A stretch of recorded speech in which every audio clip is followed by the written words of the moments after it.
A very good morning to everyone present here. And this is held in line with the official celebration of the United Nations World Tourism Day. And today is the International Tourism Leaders Summit and Tourism Research Conference 2019, held under the theme, Tourism and Jobs, a Better Future for All. And this is organized by the Alumni Association of Tourism Study Program at the Department of Economics, Faculty of Arts, University of Colombo, in collaboration with Sri Lanka Tourism Development Authority and the Ministry of Tourism, Wildlife and Christian Affairs. So on behalf of the organizers, I would like to welcome each and every one of you present here this morning, and I'm sure it's going to be a fruitful session for you all throughout. And can we all rise for the national anthem?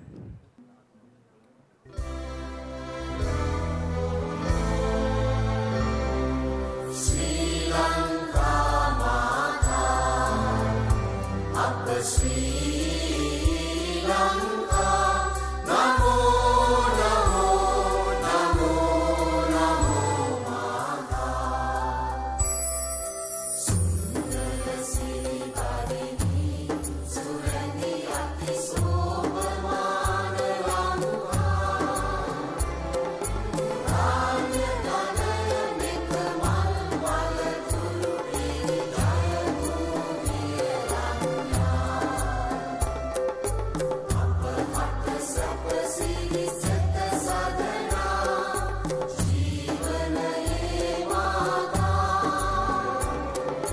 Piliganu Mena Apa Bhakti Puja, Namo Namo Mata. Appa Sri Lanka, Namo Namo Namo Namo Mata. Upave Apavidya,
Thank you very much. And before we commence, let me introduce you to our panel members to the head table.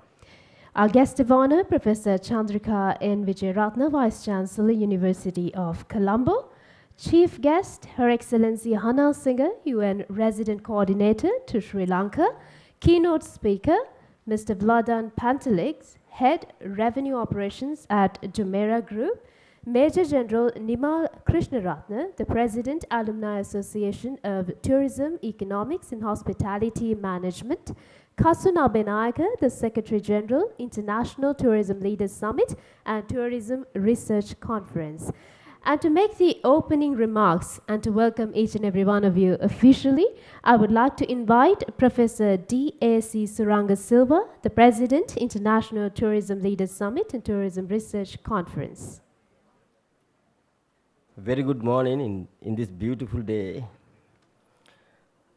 The 5th Tourism Leaders Summit and International Tourism Research Conference 2019.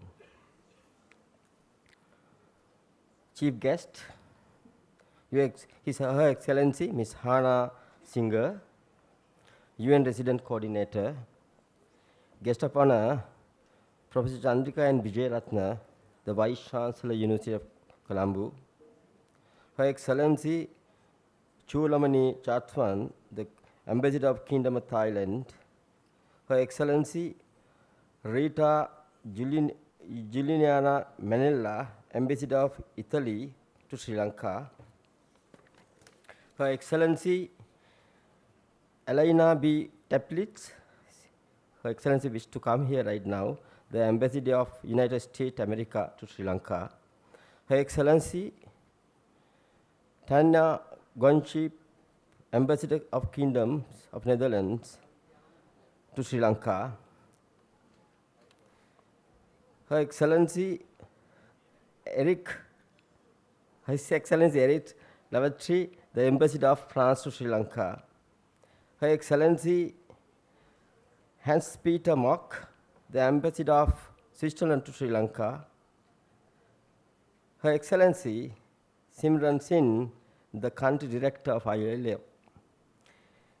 Keynote speaker Mr. Weldon Penderik, and Secretary to the Ministry of Tourism Development and Wildlife and Christian Religious Affairs. The other secretaries invited, foreign delegates, other government officials, the Dean of the Faculty of Arts, Head of the Department of Economics, invited foreign and local professors and scholars, distinguished invitees, friends and colleagues, media personnel, students and ladies and gentlemen. It is indeed a great honor and privilege for me to welcome you all at the 5th Tourism Leaders Summit and the International Tourism Research Conference year 2019. Jointly organized by the Alumni Association of Tourism Economics and Hospitality Management and the Student of Tourism Study Program, Department of Economics, University of Colombo, in partnership with Sri Lanka Tourism, Ministry of Tourism, Development, Wildlife, Christian Religious Affairs. Your participation as the diplomats, industry leaders, policy makers, eminent researchers and scholars is a great encouragement for us to make this summit and conference a great success. Thank you so much, and please accept our sincere gratitude for your presence at this event with a matchless grace to this big event. It is no doubt that today will be one of the most successful days and fruitful days for Sri Lanka tourism and its way forward for sustainable tourism development. Your Excellencies, sirs, madams, and ladies and gentlemen, let me briefly explain the purpose of organizing TLS and ITRC. With the great purpose of contributing to the most strategic and important knowledge partner, the major objective of organizing TLS and ITRC is to create the constructive dialogue among the key stakeholders with the support of the most valuable and thought-provoking and insight, success, and the successful experience gained in the global tourism to develop the most important required policy measures in effective management strategies to strengthen the Sri Lanka tourism development, more specifically under the Sustainable Development Goals. Therefore, the 5th International Tourism Leaders Summit and the Tourism Research Conference organized 3 panel discussions. The first panel discussions, diplomatic and international panels, that is under the themes of Journey to 2030, transforming our destination and sustainable development goals.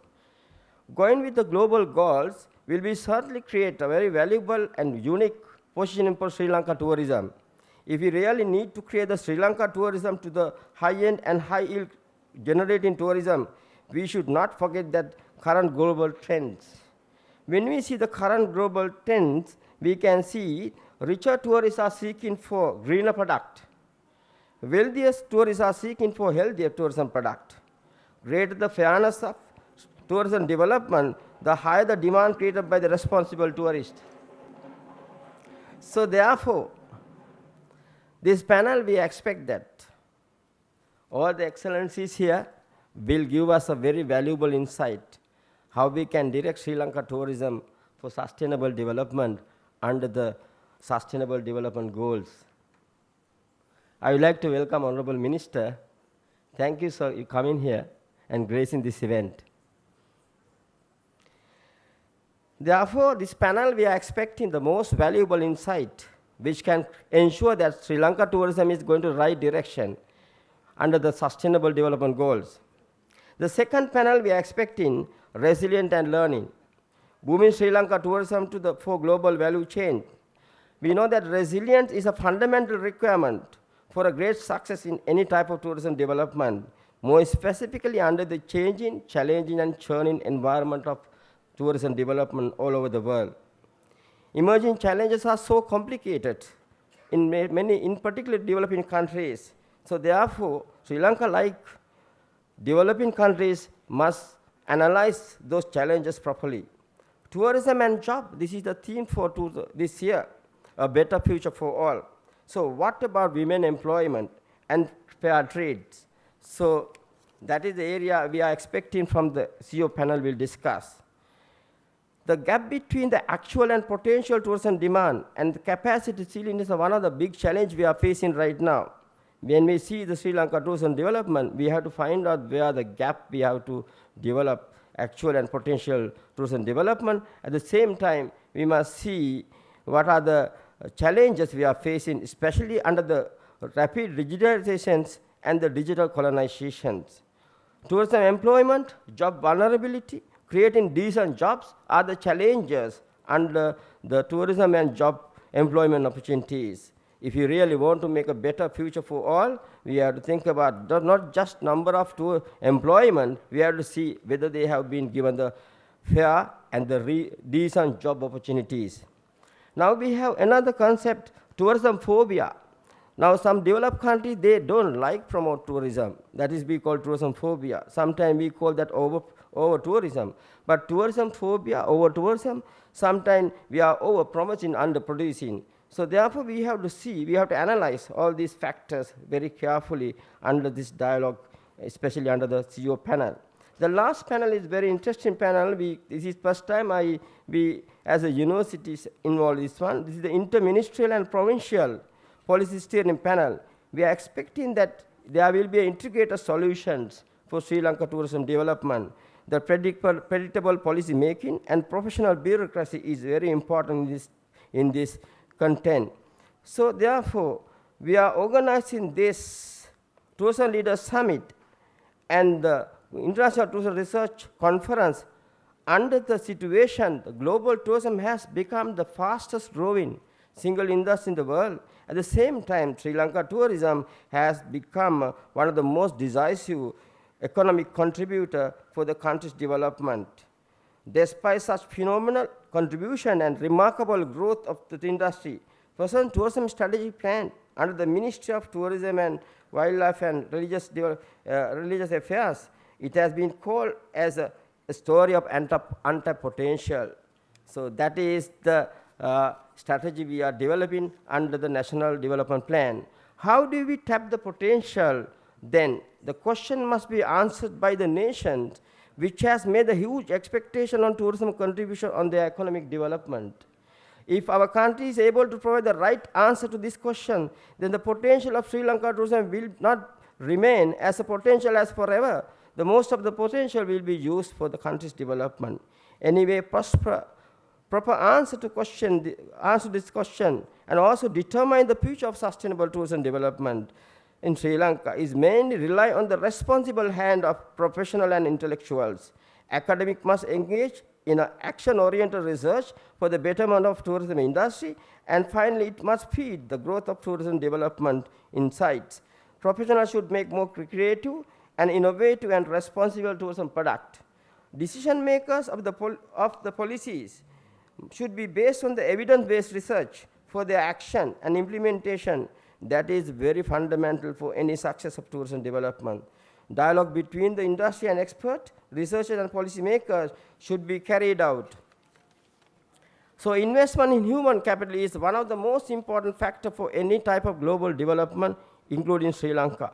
Innovation and knowledge management has become a perpetual growth machine for economic development, social development. We trust that this summit and conference would significantly contribute the industry's prosperity and sustainability, which must be determined only through the creative decision-making, innovative management, effective marketing, and responsible leadership.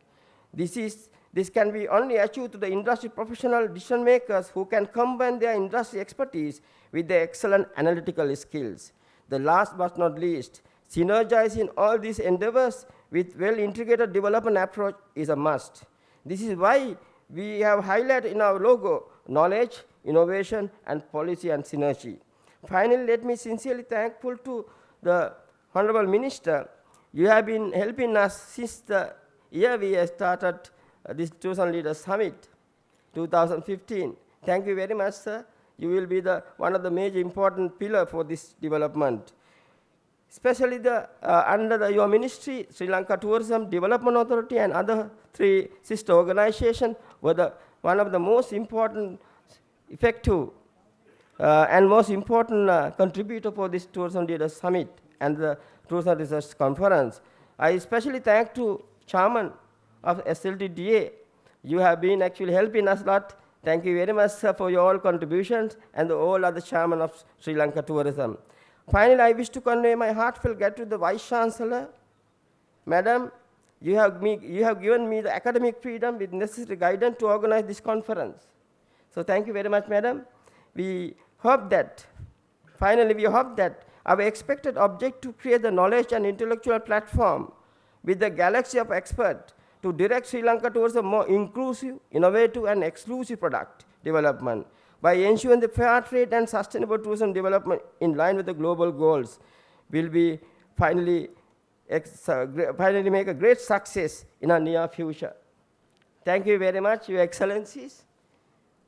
Your presence is very, very impressive for us, and Honorable Minister, and all the audience. We hope that this conference and summit will make a difference for the country's development, specifically more tourism development. Thank you very much.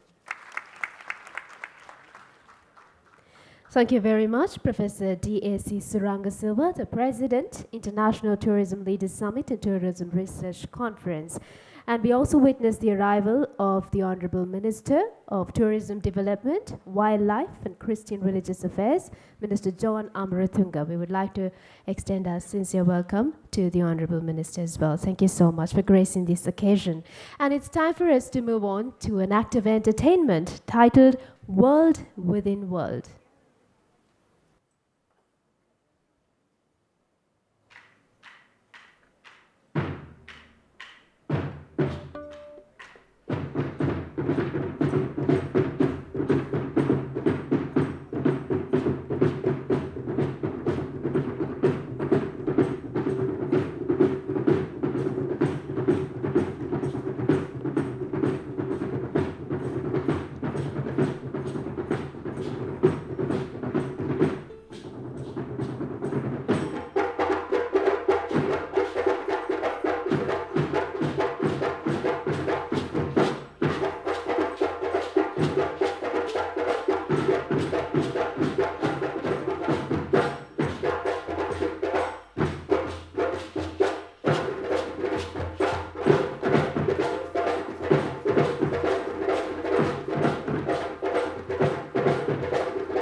That was certainly a very energetic performance, world within world. But it's time for us to move on to yet another entertaining act, but this time it's an introduction to one of the traditional form of martial arts in Sri Lanka, which is called Angampura.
that was certainly an amazing display of Angampura, which is a traditional form of martial arts which has been practiced in Sri Lanka long years ago. And it's time for us to move on to our keynote address, and I would like to invite Mr. Vladan Pantalik, Head Revenue Operations at Jumeirah Group, to deliver the keynote address, and he will touch on sentimental analysis and reputation management. Thank you. I just want to express for the performance was fantastic, and I will not like to be in a bad way of that lady. She was really brilliant. I'm sorry for the guys, but they looked fantastic. Before I start, I would like to thank. I would like to first say that I'm really honored to be here, and I would like to thank to the organizers, Professor Suranga, Mr. Kasun, Mr. Sampat, Mr. Vajira, Colonel Light, and University of Colombo for the invitation to come and deliver a keynote on this great event. It is my first time in Sri Lanka, and I decided to come in time of need for the Sri Lankan businesses in order to assist and see how technology can optimize, can be optimized in order to improve performance of the businesses after the terrible chain of events that occurred last April. Took a life of innocent people, and it's seen as an attempt to damage the reputation of this wonderful country. The same way the media spread the negative news about the incident, we should spread the positive news about the Sri Lankan hospitality that is being really genuine and fantastic. I have traveled to 46 countries, and I've really come rarely across such a genuine hospitality. Businesses, owners, and workers of this country have to ensure that experiences of customers and tourists that are coming are being translated into social media so that world can hear about the positive stuff that Sri Lanka has to offer. This way, by using digital technology, we will be able to spread the word of great hospitality and experiences. And we will discuss briefly on how those experiences can be mined through the technology and using artificial intelligence. But before moving on with my presentation, I would really like to give a round of applause for this fantastic Sri Lankan hospitality that I have received. Very well done. So moving forward, my main idea of today's keynote is to describe the potential of technology in a space of experience mining. And I will show, if time allows me, a practical example of how the mining experience from customers and employees in order to elevate your service level to the next level. Return on experience, ROX, is a new return on investment, as we call it in hospitality industry. As we are also involved in the research, I would like to present some research figures in terms of the tourism. So as we are in a major research figure provide insights to customer and employee experience. If you are running the company that is focused on digitalizing customer experience, you are able to charge premiums up to 16%, according to MIT. Research indicates also that 93% of travelers that visit destination will look at the reviews before they leave or after they leave the destination. 51% of those travelers will actually write the review upon the return from the trip. In terms of employee experience, numbers show that if you provide great employee experience, you will be 25% more profitable than firms that do not. Finally, in terms of monetization, for each point, as you can see on the slide, for each point increase in ratings on online reputation, hotel businesses particularly are able to monetize 11% on their pricing, increase the bookings for 14%, and also increase their revenue per available room. It is important to highlight the figures on a major distribution of reviews with the Google taking the first spot, and it's being highly underestimated by businesses worldwide, and not only in Sri Lanka. So basically, what would be the solution in order to do so? We have developed in research in collaboration with Emirates Academy of Dubai, United Arab Emirates, platforms that can monitor social media through the external data collection process, so including hotels.com, Google, and all other OTAs, and also internal experiences. Internal experiences compromise on a recovery while the guest is still on our property. Making sure that we have platforms in place that enable businesses to react quickly to any need that customer need. And all this is happening in real time. So basically, sentiment analysis is the level of the happiness that our consumers have, and how do you evaluate that? How do you turn the text into the numbers, as we will see moving forward. Also, language recognition. We are able to map through the artificial intelligence use of 192 languages. We were able to use in order to map the result for each fragmented region, country, city, etc. And as I mentioned earlier, live notification. So providing the live notification is very important because it allows us to recover the service while on property. And again, that turns into visualization. So value proposition of platforms like this, mainly I would say justifying your next investment in a business. Most of the hotel business are laggers in adopting the technology in order to move the businesses forward.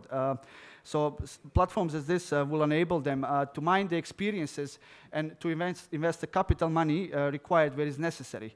I had a conversation with several business owners and GMs throughout the past 3 days, and I was impressed with their desire to adopt the technology. So looking forward to come back to Sri Lanka in order to elevate educational session in order to raise awareness about the value of technology. So some of the things that I mentioned here in value proposition, it's also time management and instant guest recovery, customize and optimize performance as we discussed earlier, and mine those experiences. What I would like to move away, because I have only 10 minutes slotted, to the actual real scenario on a real business hotel, just to give you an idea how that could be taken to the next level. So just 1 second, see the Wi-Fi.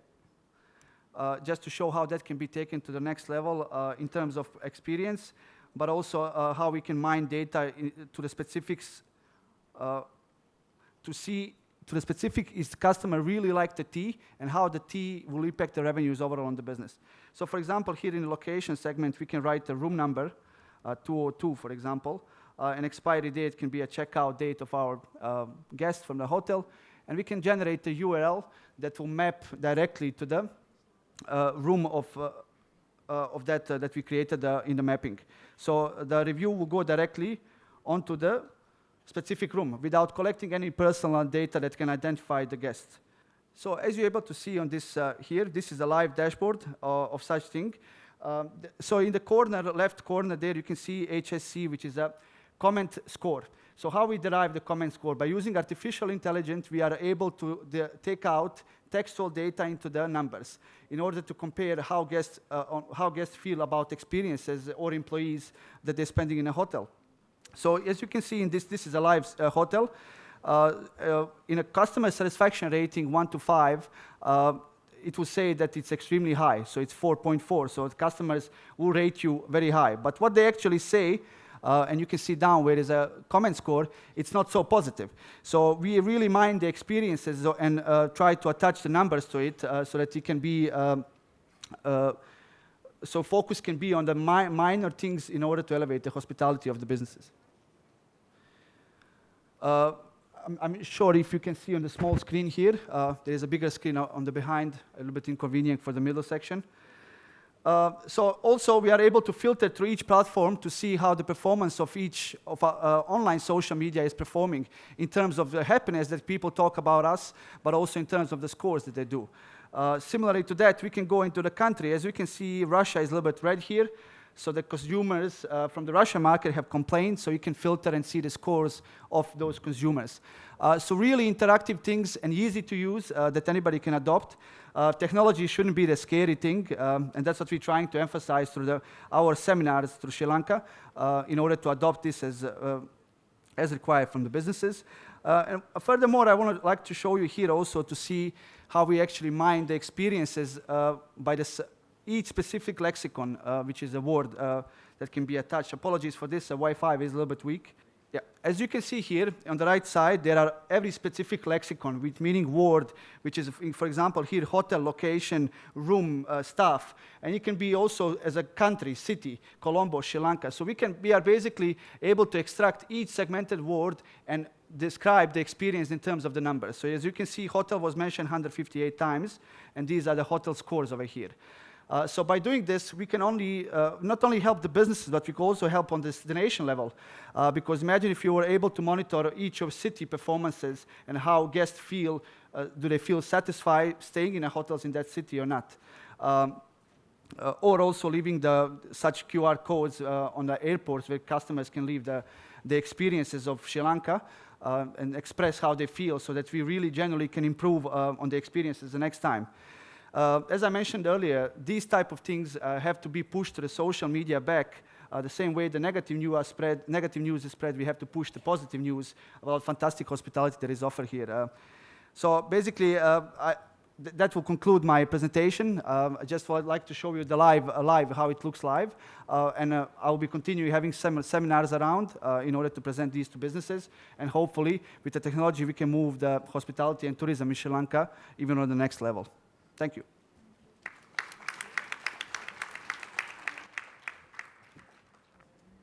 Thank you very much, Mr. Vladan Pantelic, Head Revenue Operations at Jumeirah Group, for touching on sentiment analysis and reputation management.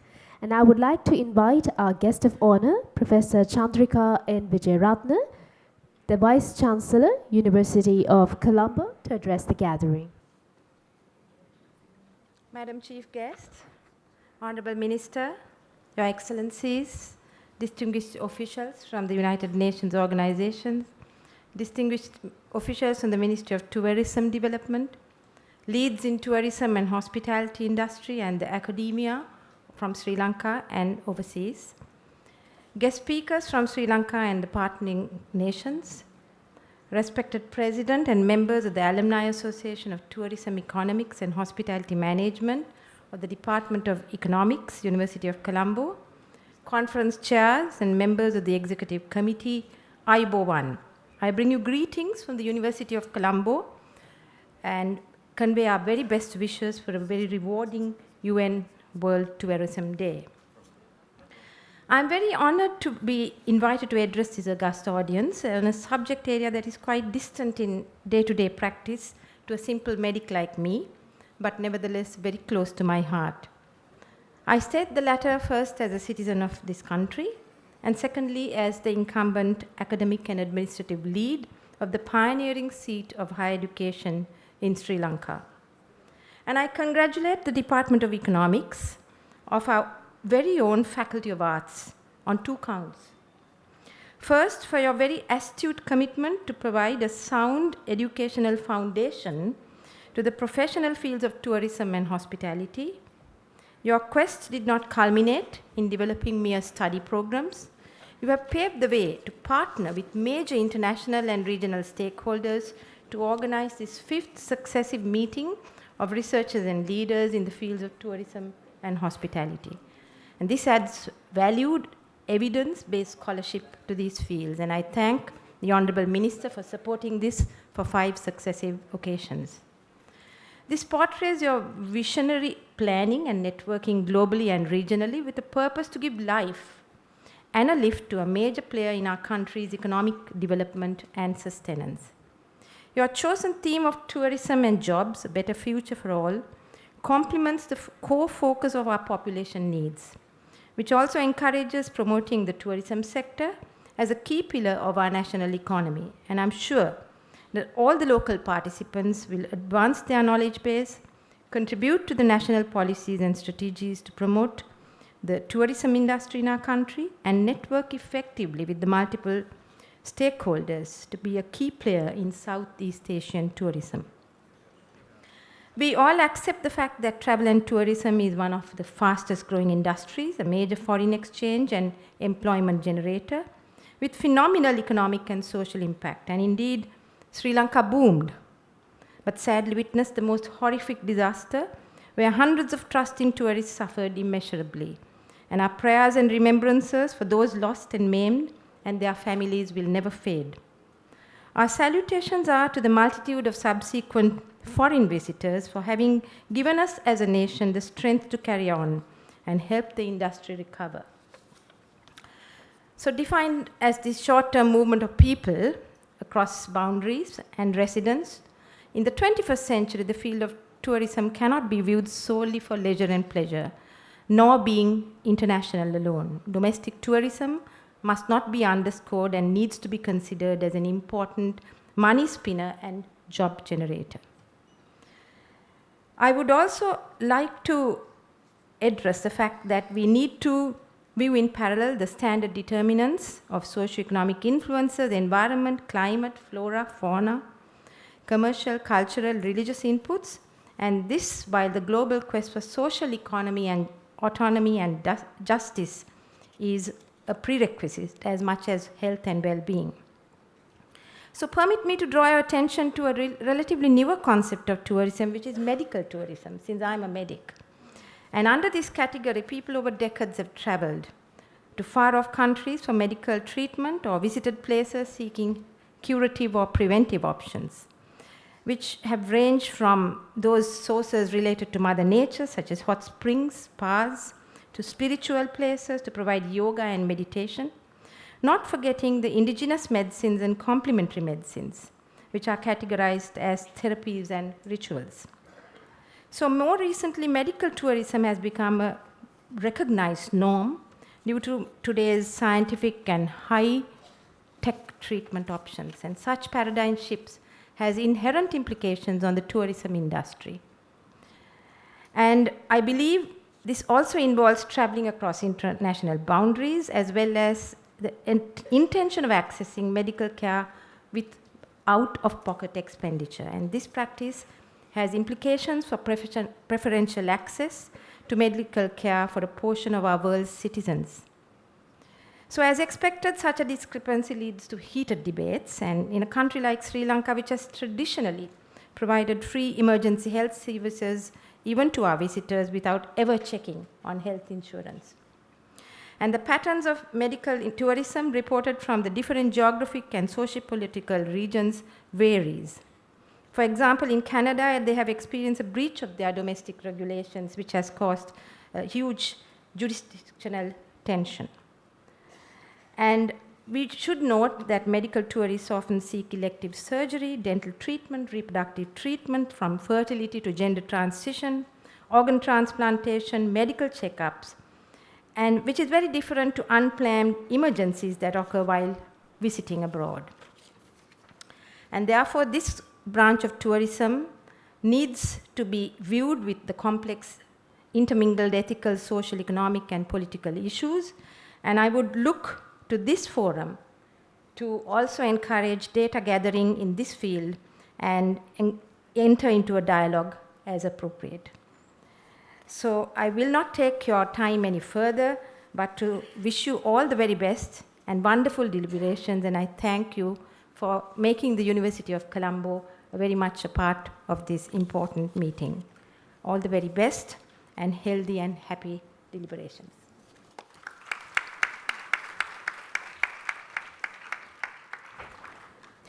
Thank you very much, Professor Chandrika N. Vijayaratna, our guest of honor this morning, the Vice Chancellor, University of Colombo.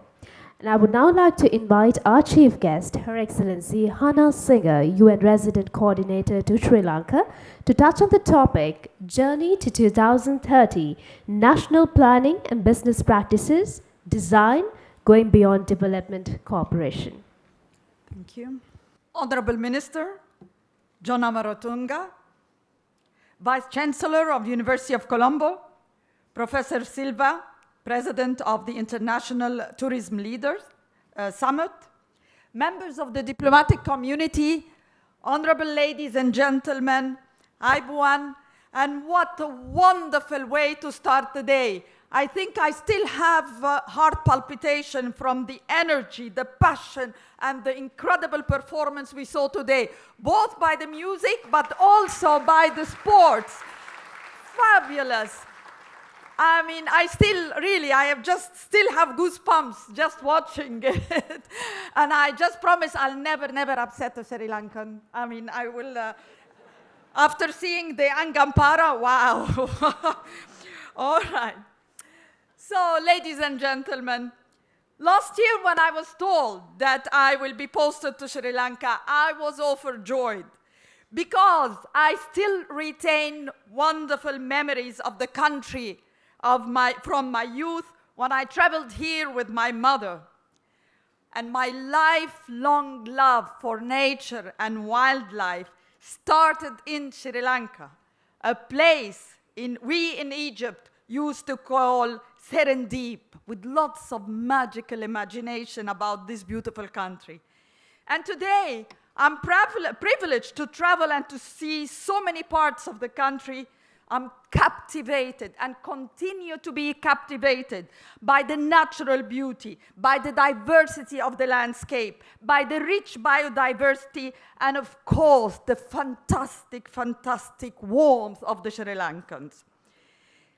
This morning, as I stand before all of you from the tourism sectors, leaders, innovators, aspiring leaders, I share your passion to both show the showcase of the beauty of Sri Lanka to the world, and equally to protect and preserve it for the future generation. And I would like to touch on 3 key issues. First, tourism as a channel for protecting the environment. Second, the importance of sustainable tourism within the context of 2030 Agenda for Sustainable Development. And third, the important role of young people in tourism. The first on tourism and environment. We know the potential of tourism as one of the fastest growing economic sectors in the world. Tourism is increasingly recognized as a vital contributor to job and poverty alleviation, to wealth creation, to economic growth, helping millions of people to escape poverty and improve their livelihood. Tourism is also a vehicle for environmental protection. I believe that the tourism sector here in Sri Lanka, and all of you, have the potential to make a meaningful difference to the protection of natural resources and against climate change. You can do this, both in terms of raising awareness and taking real action. Because if we don't, our future generation will not forgive us.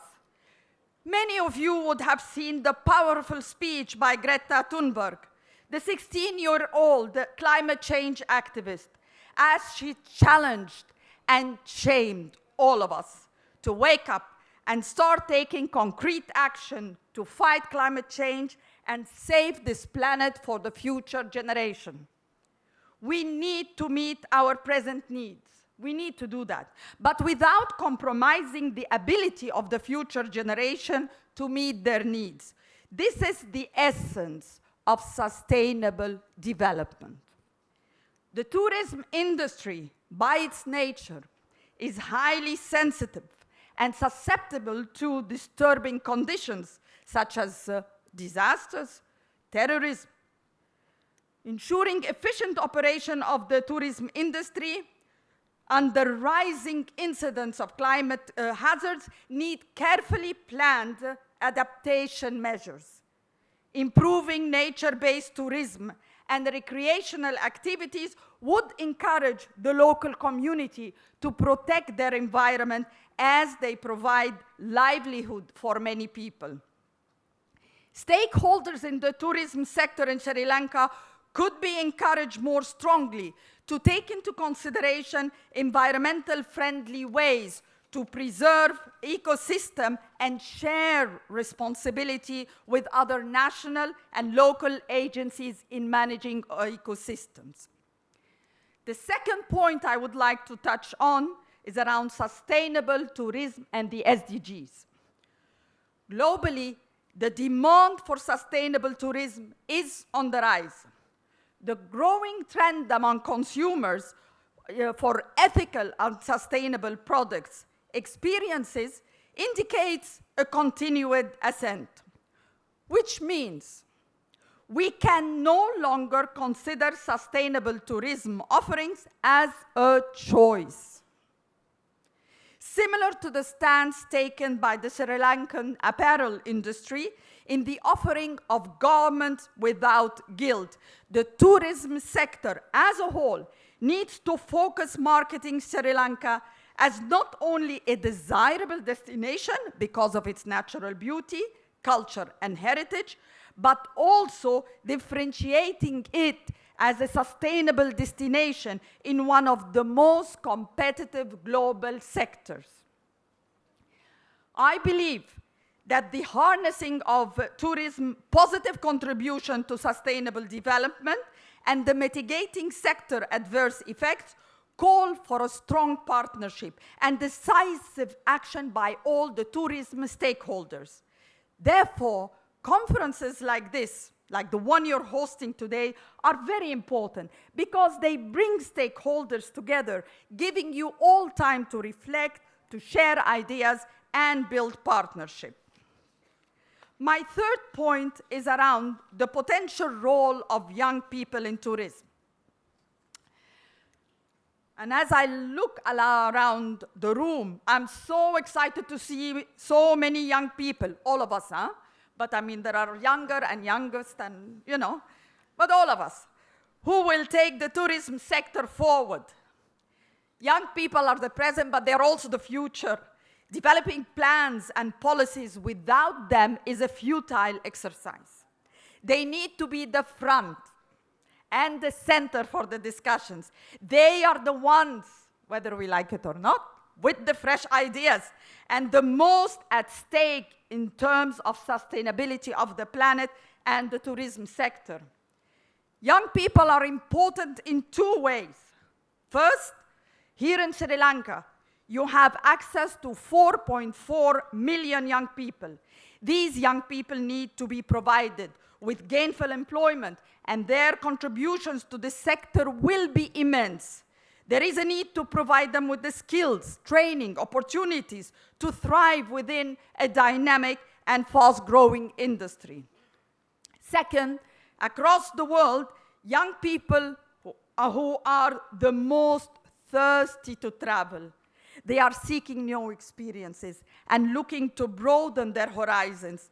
They serve not only as your potential clientele, they are your best marketeers.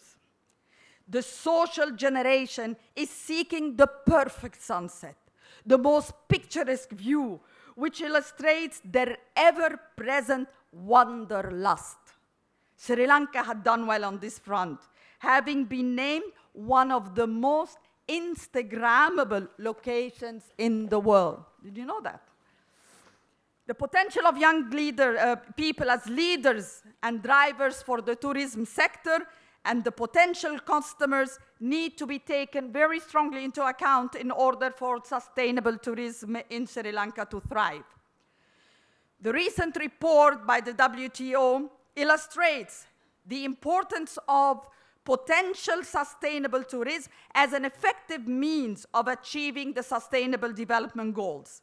The report identifies key elements of sustainable development which tourism stands to make a significant and lasting contribution. Two of these areas are specifically relevant to Sri Lanka. First, social inclusiveness, employment, and poverty reduction. We need to pursue greater inclusiveness through tourism, with a focus on women's empowerment, youth engagement, and support for local communities. A sustainable development agenda requires policies that leave no one behind. Second, a focus on enhancing tourism's contribution to mutual understanding, peace, and security. Tourism has the potential to advance this culture of peace and global citizenship. On this last point, I believe Sri Lanka has much to contribute.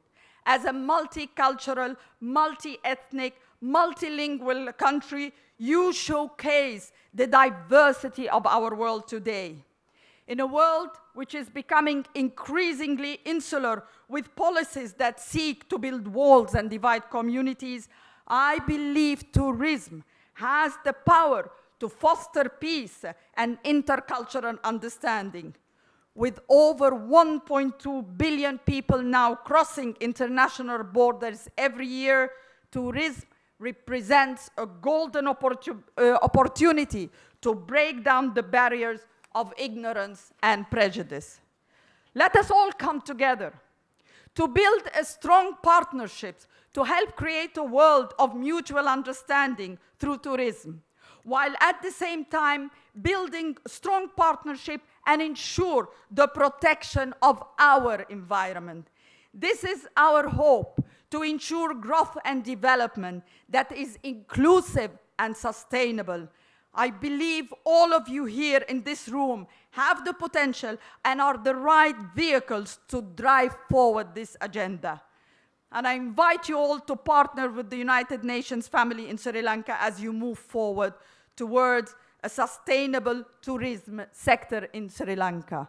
Thank you all very much, and the best of luck.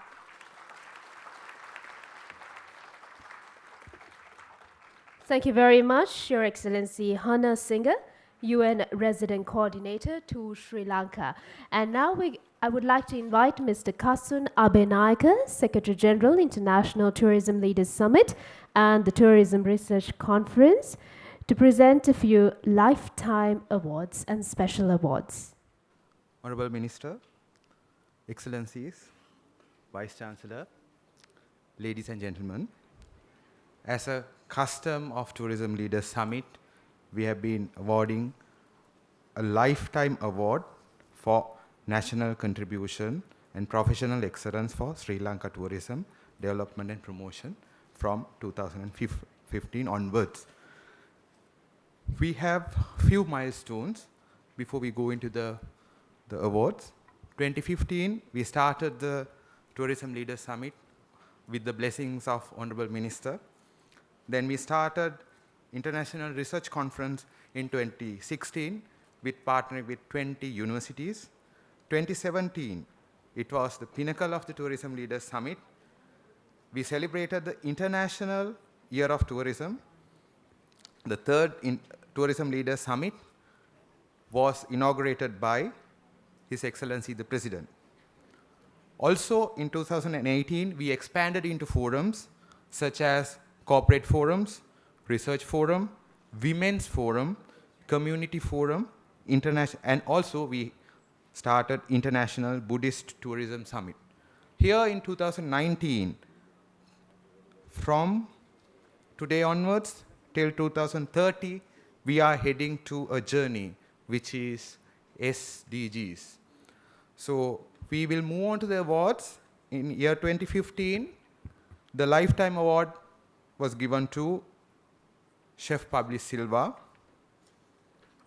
Year 2016, late HMS Samaranayaka, the chairman of Sri Lanka Tourism, some time back. 2017, we gave the award to Vanilla Atho from the President's presence. In 2018, Mr. Prema Kure got the honors of getting the Lifetime Award. So this year also we have lined up the Lifetime Award. Before that, we'll see our journey. Just 1 minute clip of our journey. And until it starts, I'll make few comments. This is very historical moment for Sri Lanka Tourism. Sri Lanka Tourism is partnered with the diplomatic community, government, academia, and also the industry. So this is what is need to be done in 2030.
the significance of this summit is purely organized by the alumni students and students of tourism, economics, and hospitality management students. They should deserve a big round of applause.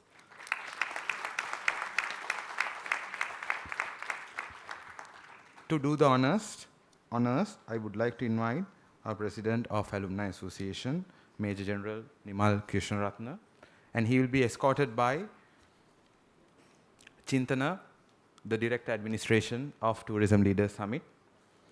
And I would like to invite all our excellencies to be witness of this special moment. Before we move on to the Lifetime Award, we have a very sad moment. Our friend who was helping us, the Tourism Leaders Summit from 2017, she faced an unfortunate situation on Easter Sunday attack. So it's none other than our friend Manik Suryarachi. She was one of the pillars, and also she was one of the strong supporters for us to come to this stage. I would like to call upon Sudesh. Please get the Special Contribution Award for Manik. Special Contribution Award for Manik Suryarachi. Manik should deserve a big round of applause.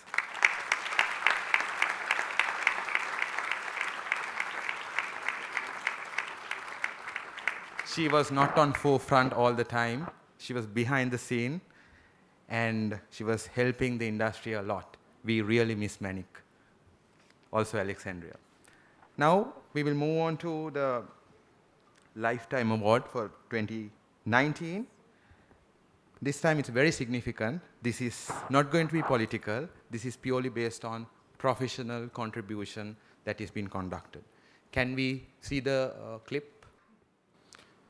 Okay, so until it gets settled, these are the achievement of our person who's getting the Lifetime Award this year. He was the one who introduced a digital platform to Sri Lanka Tourism for promotions. Also named Sri Lanka as #1 destination to visit in 2019 by Lonely Planet. United Federation of Travel Agent Association lends the hand to help boost Sri Lanka tourism.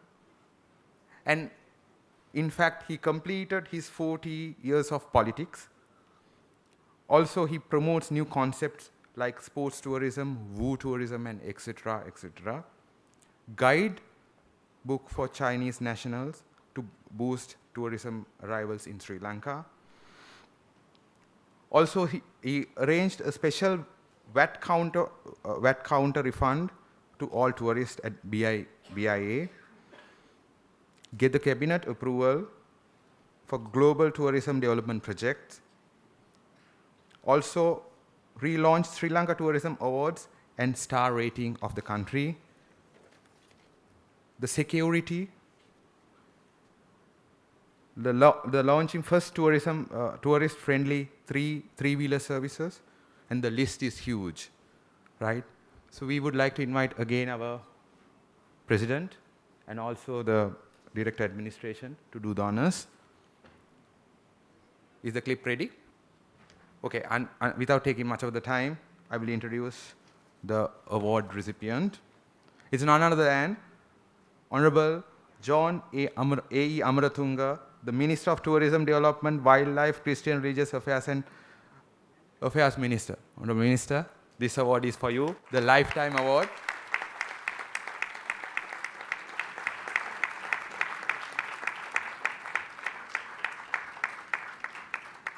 Without your support, we are not here today.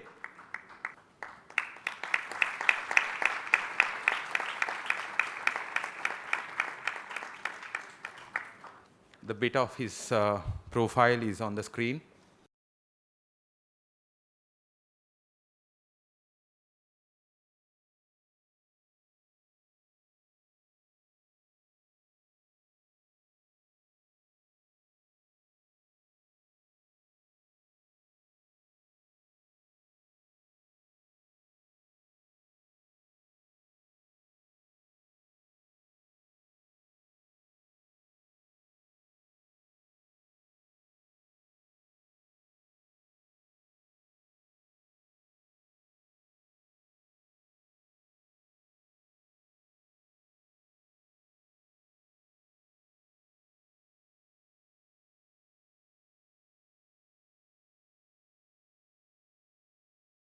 Thank you, ladies and gentlemen.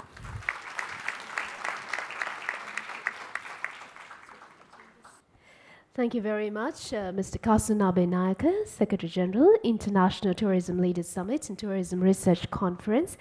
And we will be now launching new publications of the International Tourism Summit and the Tourism Research Conference. So to do the honors, I would like to once again invite Mr. Kasunabe Nayaka.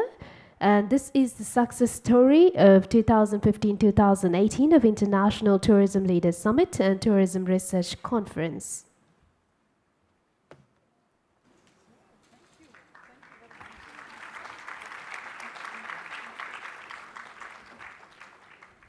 The publication is being presented to the panels at the head table.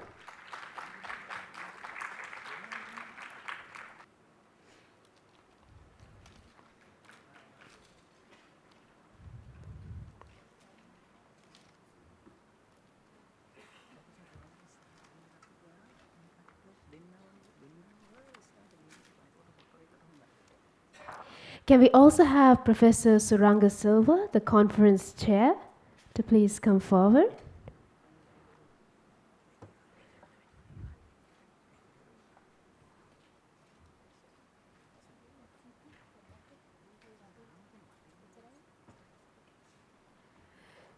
We will be now launching the rest of the books. Recent Trends and Patterns of Global Tourism and Market Intelligence. And Dr. Mubarak Khaldin, the co-chair of the conference, will be presenting the books to Professor. Recent Trends and Patterns of Global Tourism Development is edited by Professor D.A.C. Suranga Silva, Dr. Mubarak Khaldin, Salindi Talahiti, and the contents have been developed by Postgraduate Diploma in Tourism Economics and Hotel Management 7th Batch Tourism Study Programs, Department of Economics, University of Colombo. And we will be also launching the book, A Compendium of Best Practices in Global Tourism, Strategic Lessons for Sri Lanka Tourism Development, also edited by D.A.C. Suranga Silva, Mubarak Khaldin, Navodi Karunaratna. The contents have been developed by Masters in Tourism Economics and Hotel Management 6th Batch Tourism Study Programs, Department of Economics, University of Colombo. And there's also an abstract book to be launched, the 5th International Tourism Research Conference abstract book. Can we have all the members of the head table to please come forward?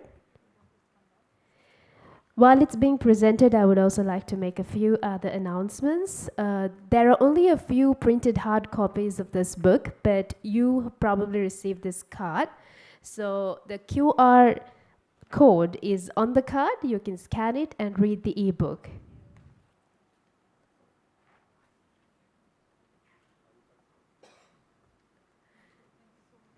Just a reminder once again, you can scan the QR code which is on the cards you've received, and you can read the ebook version of what was just launched.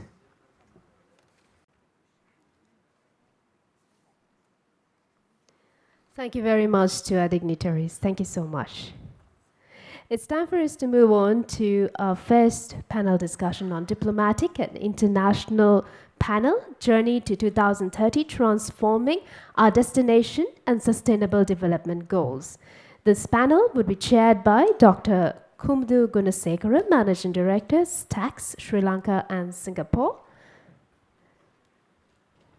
We would also like to invite Her Excellency Chulamani Chatsuan, the Ambassador to the Kingdom of Thailand, Her Excellency Rita Giuliana Manella, the Ambassador of Italy to Sri Lanka, Her Excellency Elena B. Teplitz, the Ambassador of United States of America to Sri Lanka and the Maldives, Her Excellency Tanya Gondrip, the Ambassador of the Kingdom of Netherlands to Sri Lanka and the Maldives, His Excellency Eric Leverto, the Ambassador of France to Sri Lanka, His Excellency Hans-Peter Mark, the Ambassador of Switzerland to Sri Lanka, and Her Excellency Simran Singh, the Country Director, ILO.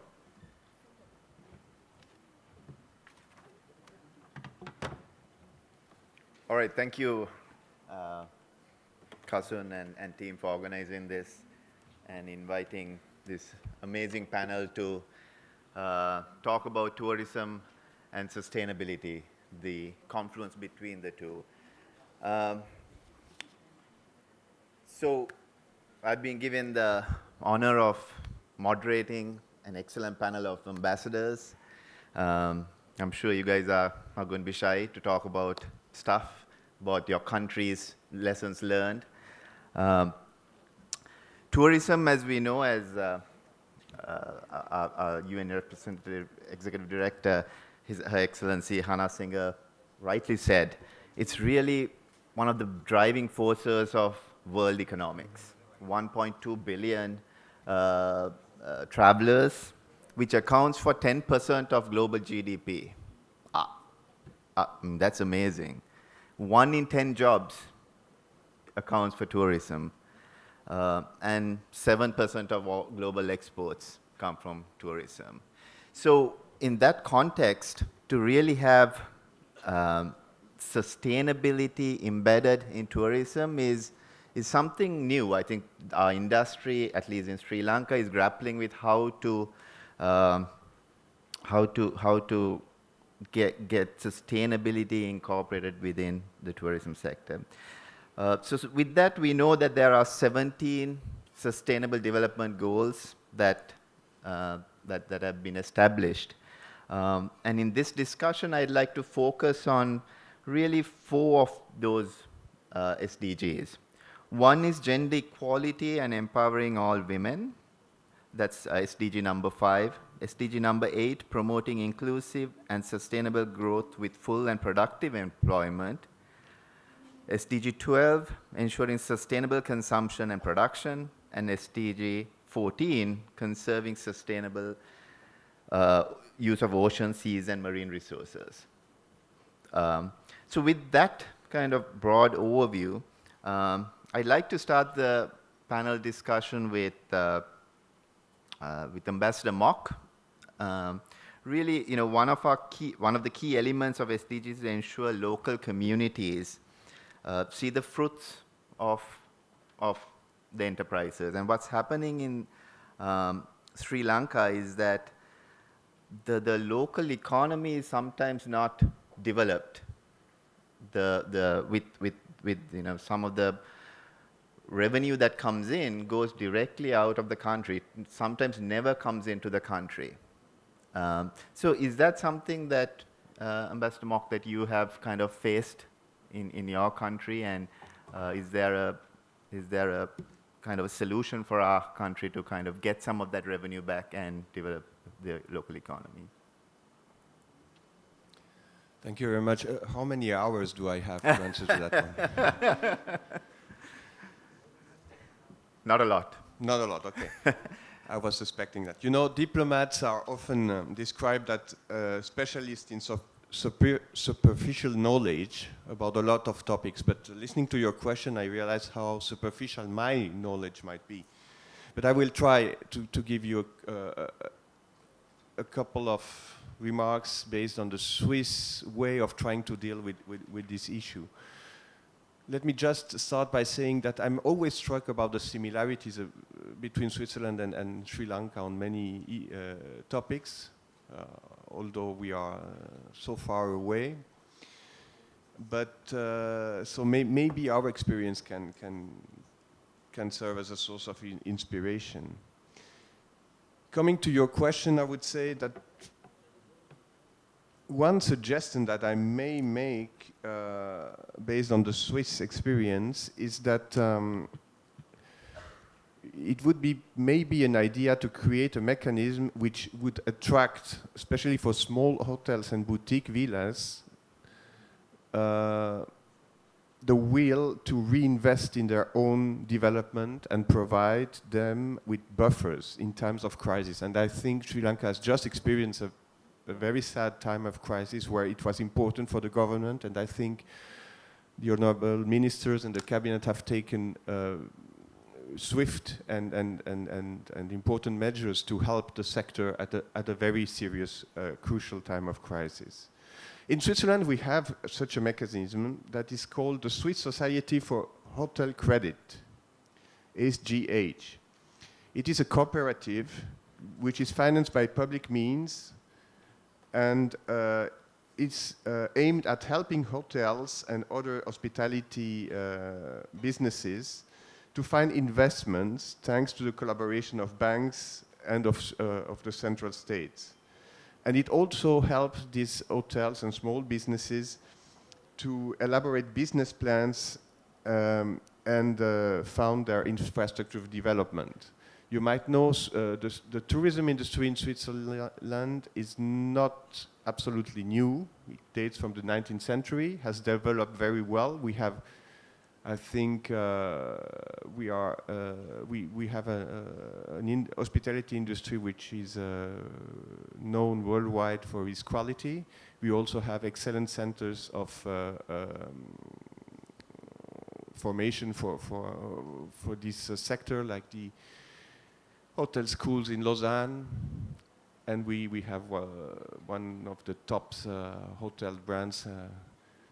Let me just cite the name of Cesar Ritz, who was Swiss and founded the Ritz hotels.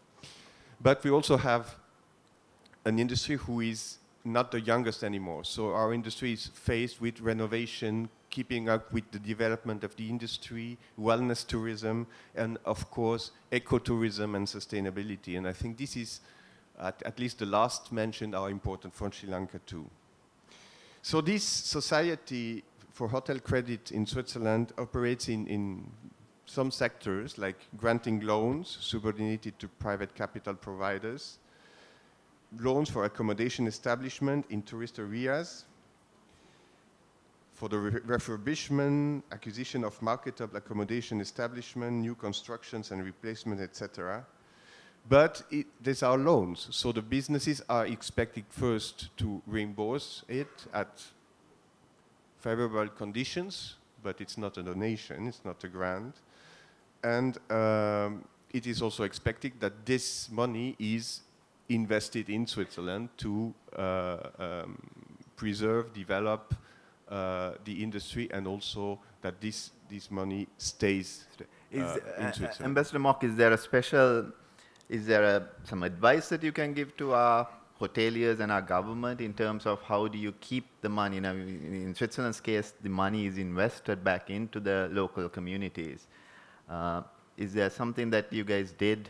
Maybe I know it's a mature market, but in the beginning. Well, what we try to do is to have our people who invested in the tourism industry, and especially the smaller hotels and smaller businesses active in the hospitality sector, to generate the fundings within Switzerland with the help of the government in exchange of keeping this there and not attracting investors' money from abroad with the risk that the first thing that they would do is repatriate the benefits abroad again. Yeah. And this is a mechanism that has been created by the public hand in Switzerland, this SGH, Swiss Society for Hotel Credit, sure, that is supposed to help, and we have had successful experiences with that. I'm not saying it's a model, it's the only possible way of doing so, but this is something that we do in Switzerland. I would like to mention also that this society also provides consultancy services across the country, and of course shares with the public hand and with the private association good practices and experiences. For the rest, we are a quite liberal country in Switzerland, so much is left to the private sector to organize itself in the best possible way. Sure, thank you. Ambassadors, if you have any comments or for any of these questions you want to jump in, just feel free. Let me know. I want to move on to maybe a slightly different topic, which is women workforce participation. And it's a big problem that in the local context, the participation rates are very low. It's not marketed as a desired employment area for graduates and local folk. As Excellency Hannah Singer said, you know, the apparel industry has done a really good job of branding workable environments where women participation in the apparel industry is extremely high. There's a lot of underlying issues, gender issues that is the reason for this.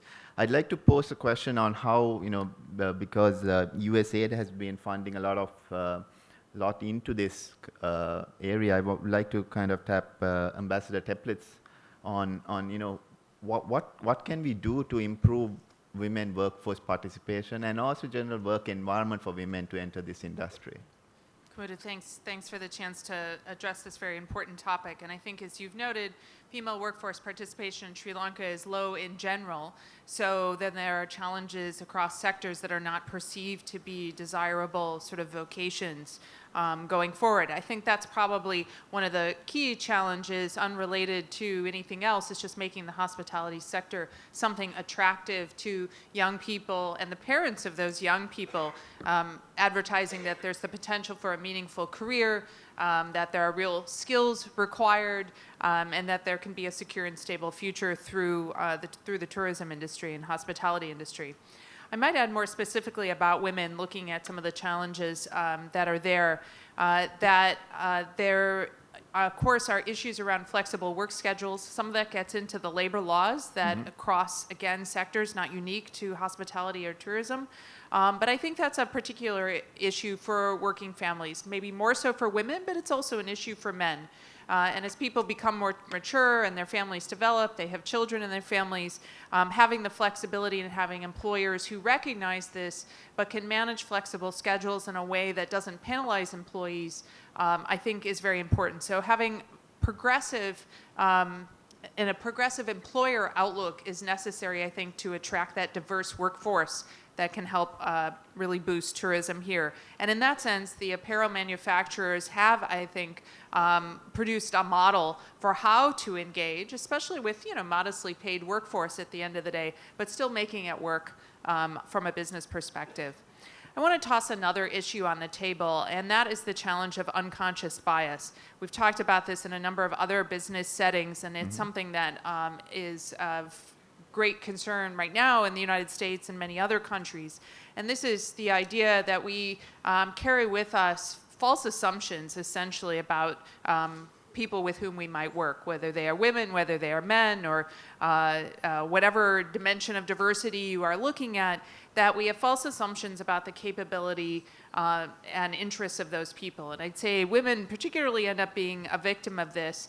I gave a talk a couple of weeks ago to the American Chamber of Commerce about this, went through the 6 dimensions of unconscious bias. I might just offer some small examples here. For example, assumptions on employers' part that you know, women who have children will not want to do certain things. They won't want to travel, they won't want to work certain hours.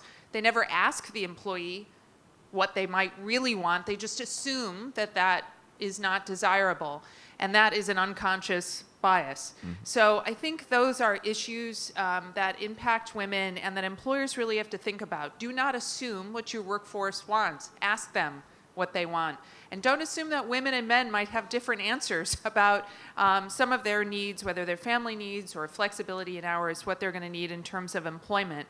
I've encountered this in my own workplace, in the embassy. We have been looking, in fact, to diversify our workforce and to do so in kind of a blue-collar area. So looking at our janitors, the people who help clean our facilities, is just a small example of that. Currently, they are all men. We would like to hire some women. There is a lot of unconscious bias about what women will be willing to do, and even more importantly, about what men will be comfortable with them doing in the workplace. The United States is an equal opportunity employer. We have very strict laws regarding what is discrimination in the workplace. In fact, no discrimination in the workplace can be tolerated. And we prefer to talk to the workforce about what they're interested in doing. But even in the small way, we have unraveled a great degree of bias without anybody discussing it with people who might actually be doing the work. So I think that's a challenge for employees going forward and a way to look at how to diversify the workplace. And I do think tourists want to see a more diverse workplace. You have tourists of many stripes. They want to see a workforce that's supporting them of many stripes. I think gathering data about this is going to be very crucial in the future. What's the baseline? What are some of the challenges getting out there? We can't assume that we actually know the answers. We really need to talk to people. And in that regard, the program you mentioned, which is funded by the US government called ULEAD, has been looking into this and trying to gather data and in fact then trying to support some curriculum reform around vocational education. So we're very pleased to be trying to do this from the perspective of getting hard evidence about the challenges that are out there that can allow the private sector then to adjust and to allow government to be appropriately supportive. Just as in Switzerland, the United States takes a very private sector approach to these things, but we encourage employers to think broadly about the strengths that a diverse workforce brings to their business. Yeah, no, absolutely. And Ambassador, you raise a very valid point about data, because transparency and information is very important to understand the problem. And sometimes we try to hide stuff by not looking at the issue, kind of putting it under the rug. It's very, very valid point. Ambassador Lavato, do you have something from a French perspective? Is there something on workforce participation? That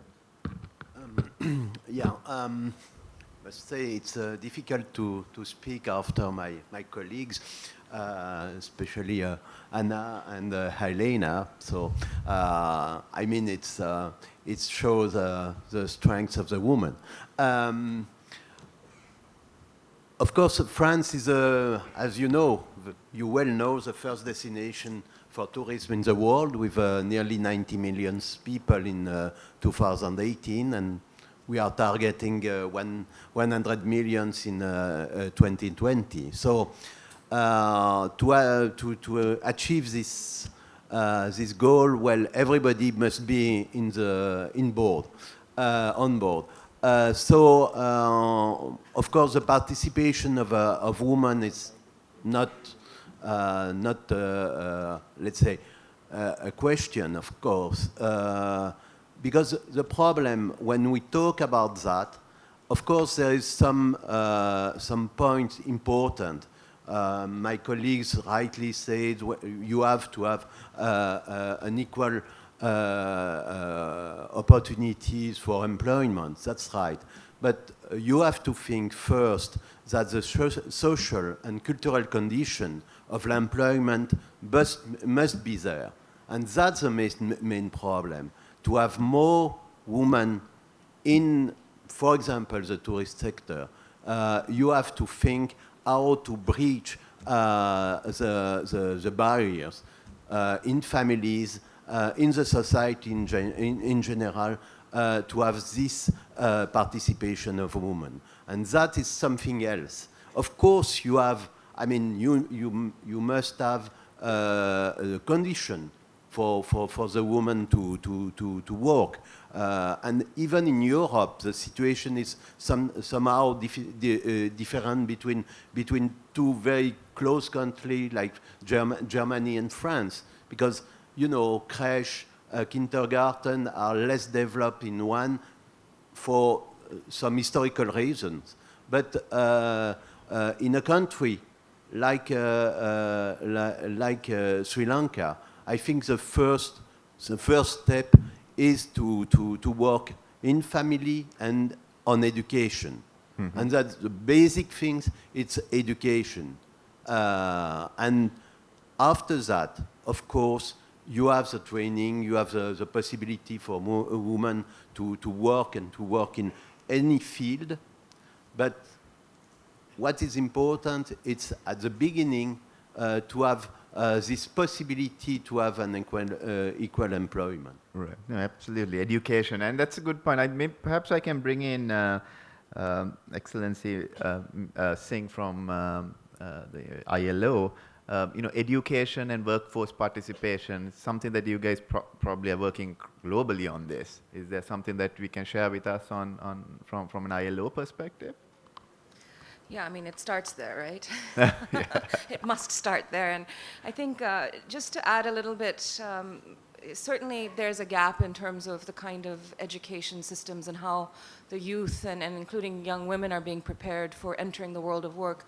And in a country like Sri Lanka, where we know the issues in terms that are limiting women's labor force participation, especially young women's, and we know that the big culture word comes in, unfortunately, ominously to interface with that, I think we need to think a little bit outside of the box when we look at the tourism sector in particular and the kinds of jobs and trying to get females attracted there, because I think the model that's been propagated in the education system, including the training offered to prepare you for working in the tourism sector, tends to be a model that looks at, the five-star hotels, maybe conference tourism, something, not a pathway that seems quite appropriate for the kinds of jobs and growth in tourism that makes more sense for Sri Lanka. And I think also, as such, it doesn't then attract women into the labor force here. If you are, being trained to do more of the low-skilled work, for example, housekeeping in hotels and, that back office thing, why would they want to do that? Because yes, there are many cultural issues surrounding women doing those things. But if you do embrace the digital transformation that the world is going through right now, and you do embrace the fact that there's a lot of potential for females to do startups, create their own enterprises surrounding the tourism ecosystem, I think you would have a different situation here going forward. And this is one of the things that the ILO has been working on quite a lot, which is called the future of work. And especially here in Sri Lanka, we did quite a bit of analysis of what made sense. And certainly there are three bright spots for Sri Lanka when it comes to where the jobs will be, where the decent jobs will be, and where technology can be harnessed in particular for taking that forward. And this links a little bit to also what Professor Chandrika this morning was talking about in terms of the medical tourism. There's the care economy. There's the tourism and digital platforms that come together very much. And then what also Hannah mentioned, which is the green sector, green consumption and production. If you combine that package, think about the opportunities for women's employment beyond. I mean, why would women not want to also engage in conservation work and biodiversity promotion tourism, for example? This is one of the only biodiversity, very few around the world biodiversity hotspots left. And there are many women that are increasingly getting into science and other fields. So I think it just requires a little bit of out-of-box thinking and not the traditional tourism model for where women would work, and that being a hotel, but to think about all of the jobs that could be created and how digital platforms, not just in terms of the consumer experience, which is fascinating, but also how networks can be supported themselves to bring in the business and to reach markets. But regulation is really important. I think policies do need to be extremely forward-looking and thinking that. And by that, I mean you don't just do it in a vacuum, but you must get the private sector. You must get the young women entrepreneurs that are already working in tourism startups here in the country to give perspective, and then frame it backwards in terms of starting at school and then consider, I mean, these days we know it's all about lifelong learning when it comes to the world of work. We all know right now people change their professions 7 times, and that's today. Tomorrow it's going to be a lot more. So we need to instill also this lifelong learning thing that doesn't just end in school, but continuous training. Yeah. Good, excellent. I mean, in this very short period of time, you guys have really given some valuable lessons for us. Just key takeaways just from that particular theme on workforce participation. The key themes that I got from what you were saying was the unconscious bias. How do we kind of eliminate that or address that issue? Data is critical. Education. How do you change the perception, cultural, on branding tourism as a workforce, attracting workforce for tourist sector? So those key themes are very, very interesting. Thank you. Anything else before we move on to another theme that you guys would want to add? Nope. Okay. So moving on, I would like to touch on another sustainability related issue that is happening, which is basically we have a lot of development within the tourism sector that is happening informally, and it's very unregulated. So good, nice places like Alla or whale watching, it's serene places. When it grows unregulated, it becomes, the key thing for the attraction goes away because it becomes a mess. So, I would like to kind of bring in Ambassador Gongri to kind of talk about, the Dutch experience and how you guys have tackled that, and what travelers from the Netherlands, when they come here, what are they looking for? They're looking for more, mass scale places or serene places that is regulated and the serenity still remains. Thank you. Yes. Well, I think I would have two messages in general on this. Be prepared to Sri Lanka and be sustainable. But first, from the perspective of the SDG 12, indeed, sustainable consumption, and speaking from a Dutch perspective, indeed, Dutch tourists, they are looking for the beautiful nature and culture of Sri Lanka. And what Dutch tourists, and I'm sure there are other tourists who have the same, that they actually want to feel as though they are still discovering the country. And that is very difficult if you're becoming a more and more attractive destination for tourism. So to answer your question, Dutch tourists are not looking for mass tourism. They are looking for this beautiful place that they can discover and show to their friends for the first time. But how can you manage that as a country? Because of course there are very clearly the advantages of attracting more tourists to your country. So I would say not mass tourism, but not high-end or just high-end on the other side either. This is not where the young generation, also Her Excellency Hannah Singer, talked about. They are there for the genuine experience. So yes, then looking from a Dutch perspective how you can organize that, I would say that we in the Netherlands have not been able to manage that very well. One of the things you could do, if you look at responsible consumption, you have to set the framework in Sri Lanka. If you expect your tourism to behave themselves, you need to have a very clear framework for them. So be prepared was the message. For instance, I could give you an example of Amsterdam. There you can see, and I have colleagues that have similar experiences, a lot of tourists are coming in. And in the beginning that's nice and it's business, and at a certain point you see that the livelihood or the livability of the city is fading. People are withdrawing out of the center city. They start to rent their houses out for Airbnb because you can earn a lot of money, and tourists take over. You cannot blame the tourists. You have to be clear as a country, as a municipality, what you expect, what kind of attraction and tourist attraction you want to be. So what we did in the case of Amsterdam, rules and regulations came in. Are you allowed to rent out your house? How many hotels do we want? What kind of type of hotels do we want as a city? And what kind of tourists do we want to attract? So you have to really be clear about the framework. On the other hand, you have to diversify.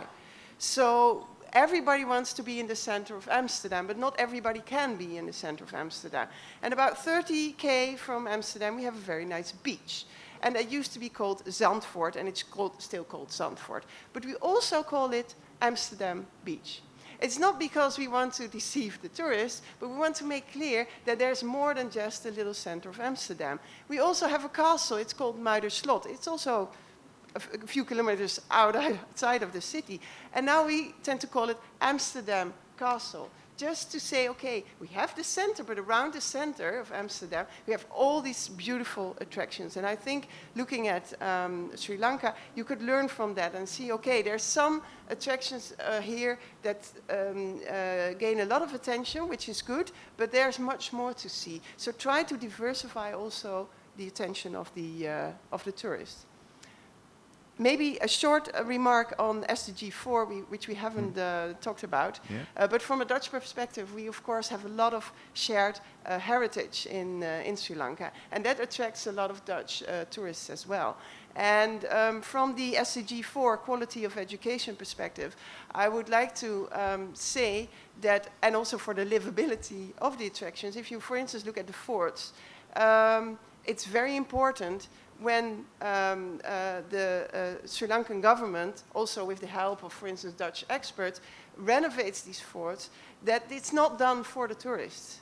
It's done for everybody. It has a tourist, but also an educational angle. So engage the local community, make sure that tourists are coming, but also Sri Lankan students, Sri Lankan school kids, because this is our shared history.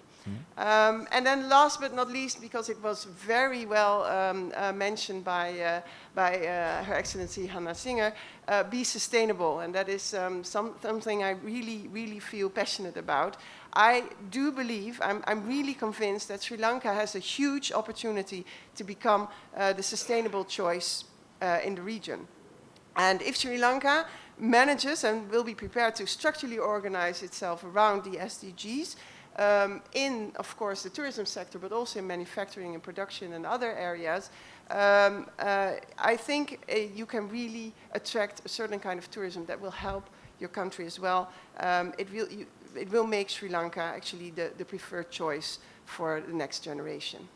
Okay, great. Thank you, Ambassador. It's really interesting. I mean, it's really about, to summarize, creating a framework and understanding what our carrying capacity is, right? Because you can't put 100,000 tourists to a place where the carrying capacity of that place is only, say, 100.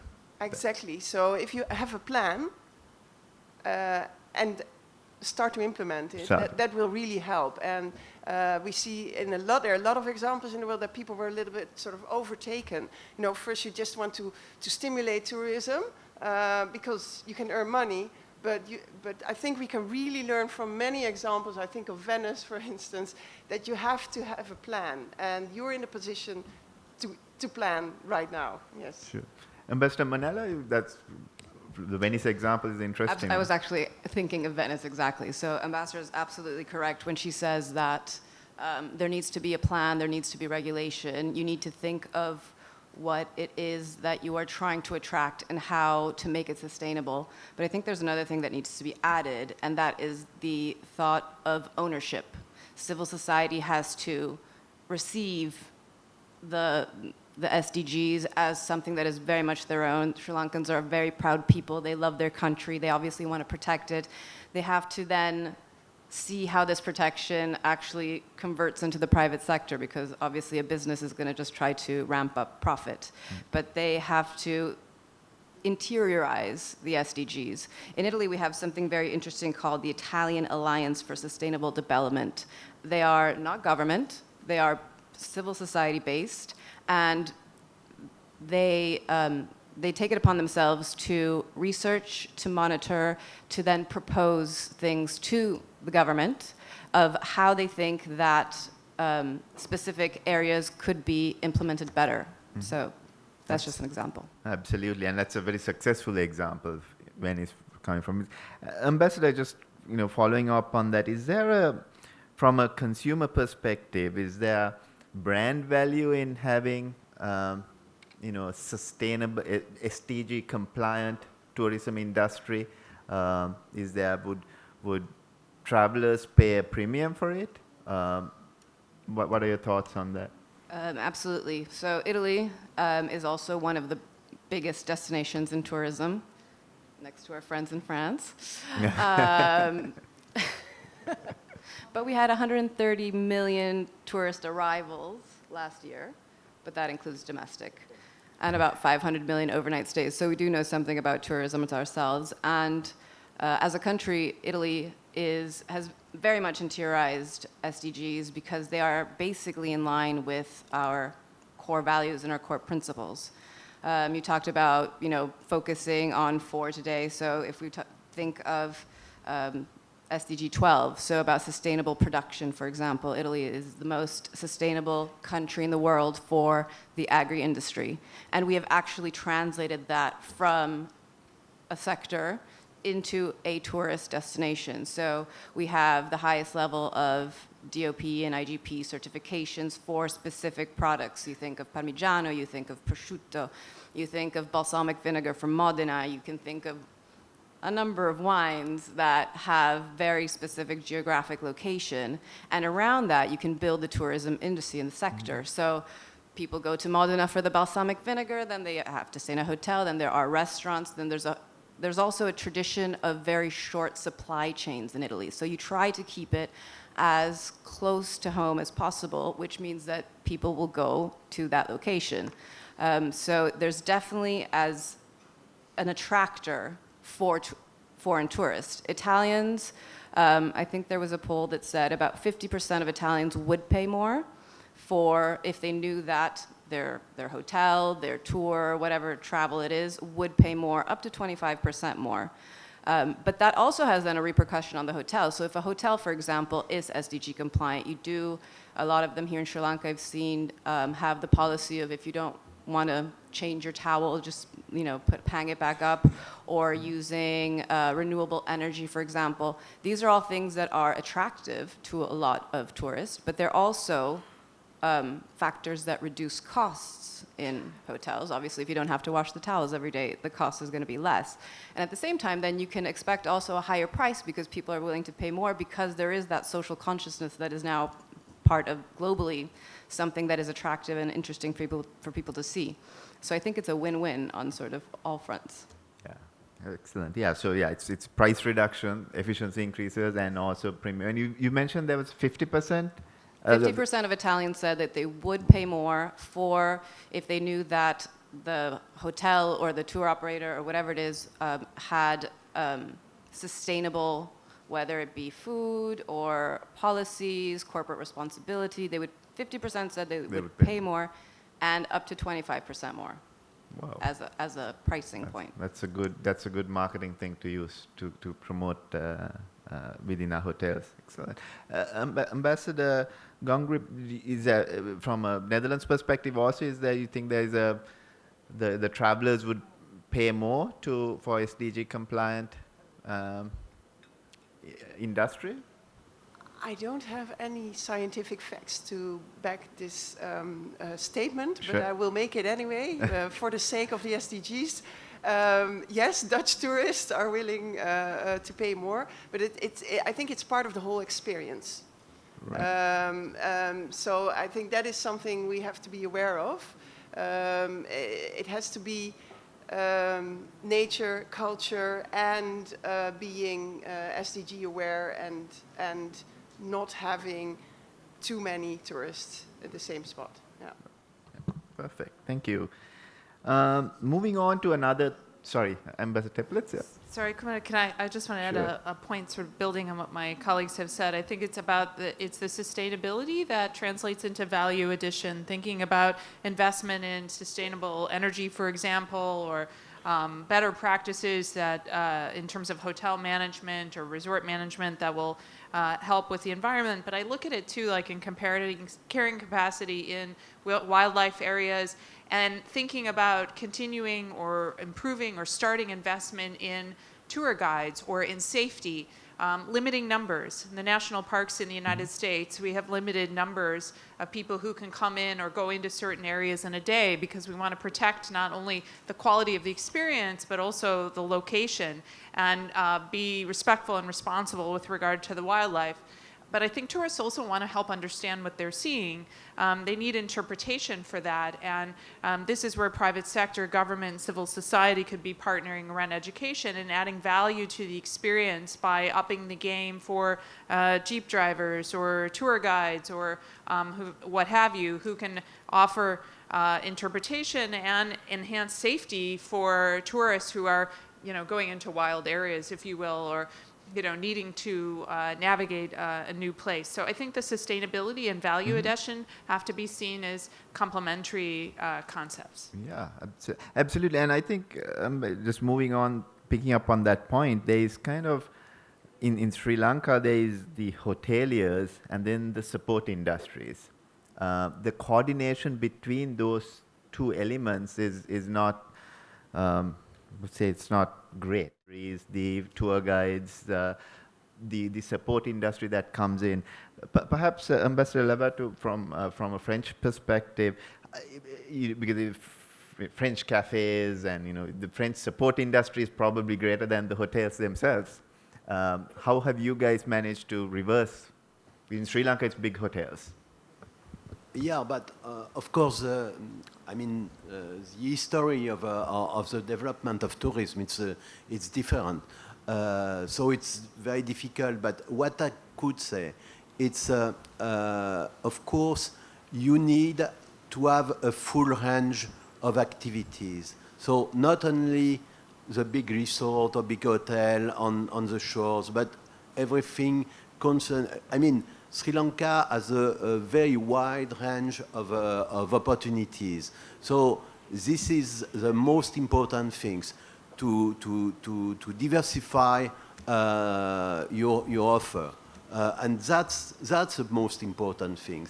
Yeah, I mean, for example, even for cultural sites, you have eight sites on the list of UNESCO. 7 of them were classified on between 82 and 91. And one of them, the last one, was 2010. And it's more biodiversity regions. So I think in Sri Lanka you have a full range of other possibility to develop and to have more attraction, especially on cultural, but also on biodiversity. And that's the way to help the diversification of your industry, to put, small hotel or medium-sized hotel in different places. So you have to diversify. I mean, it's a large island, in fact, and most of this island, it's not even populated by hotels. And in certain points, it's very difficult to find a hotel. So that's the point. I mean, not only on the coast, not only around some historical place or some biodiversity place or wildlife park, but everywhere in the country.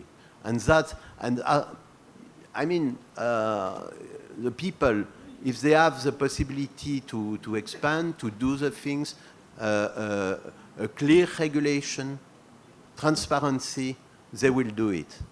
That's the point. And one thing that I'm quite surprised, it's on SDG, I think the number 6, water, it's very important. Of course, clean water, but that's, I mean, it's nearly done in Sri Lanka. But used water, grey and black water, I think there is still quite a lot to do. And that is very important for the tourism and for the tourism industry.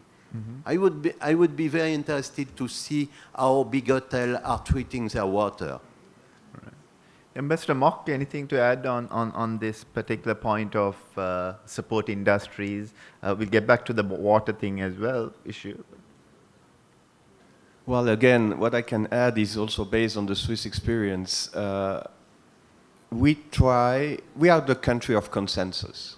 So what we try to do is to put together the representative of the different businesses, branches that have to do with tourism, far beyond only hotels, transport, cultural, like museums, things like that, also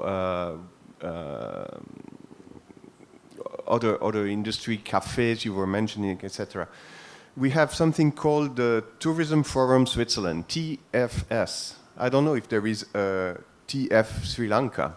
But the idea is to put all these people together in working groups, and they make suggestions, be it for the private sector to organize itself, or be it for the government to relax some kind of taxation issues, etc. As a success story, let me mention what we call the Swiss Travel Pass.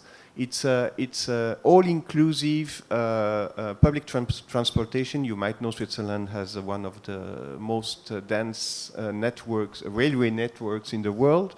So you as a tourist, you arrive to Switzerland, you can even buy it here in Colombo.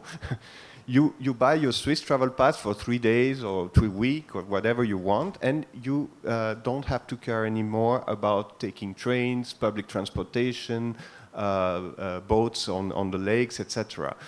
This came through this mechanism of thinking together, uniting all the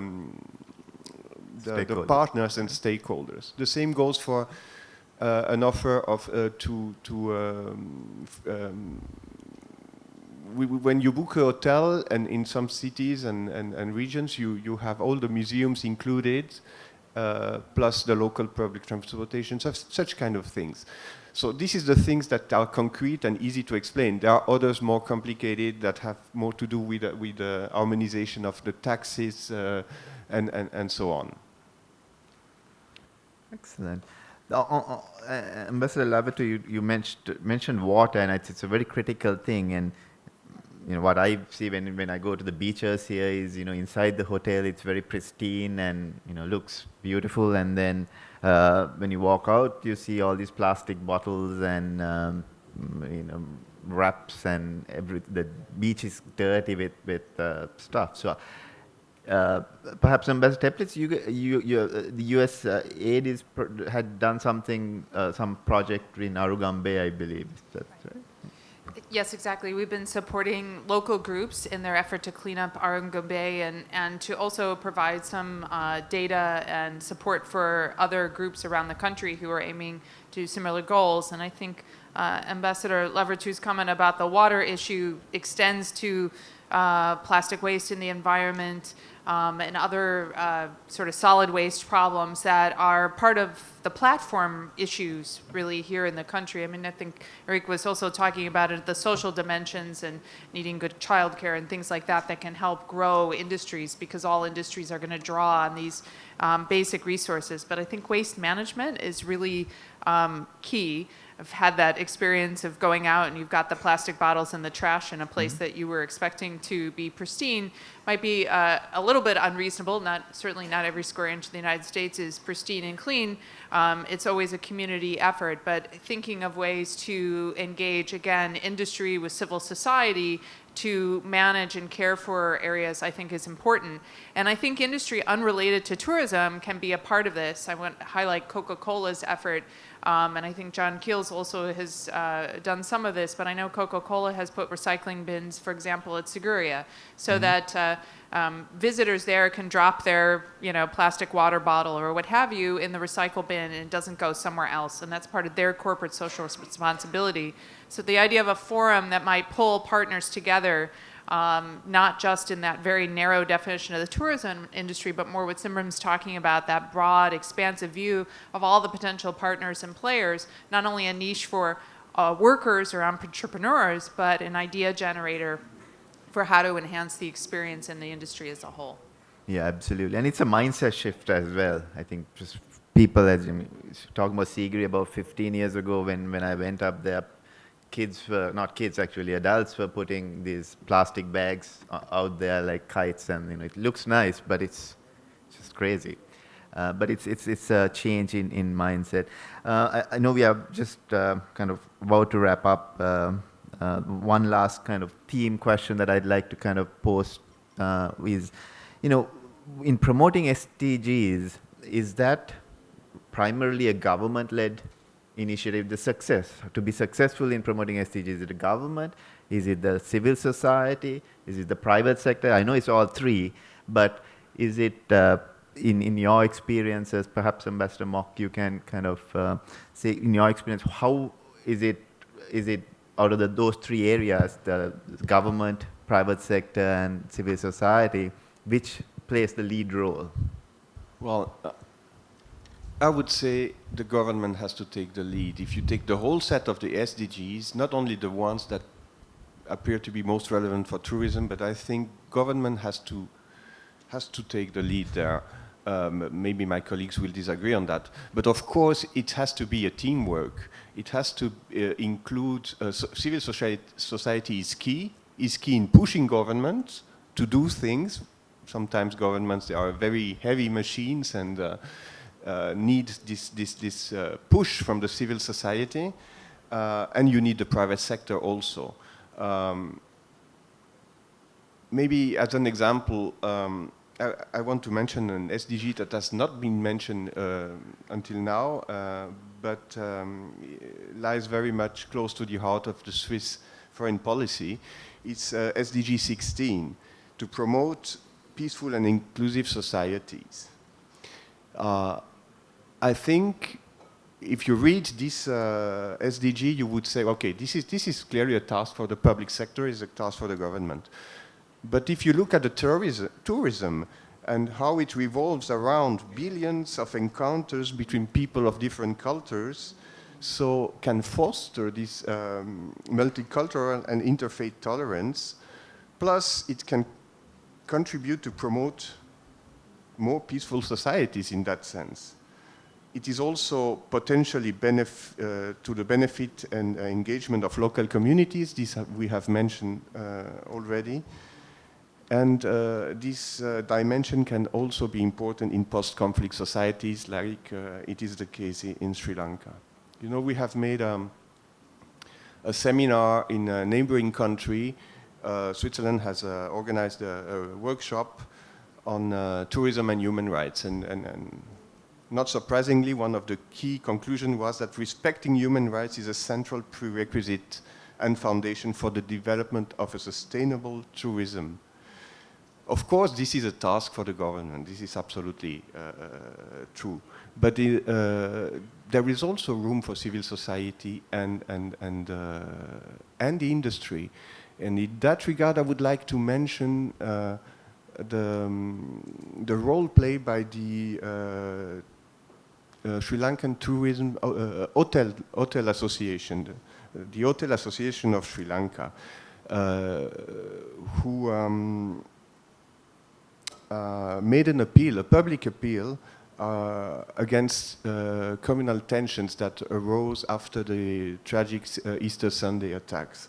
And I think they did so because they were well aware that human rights issues and maybe also the failure to address them can have an impact on the image and the brand, if you want, of a country as a tourism destination.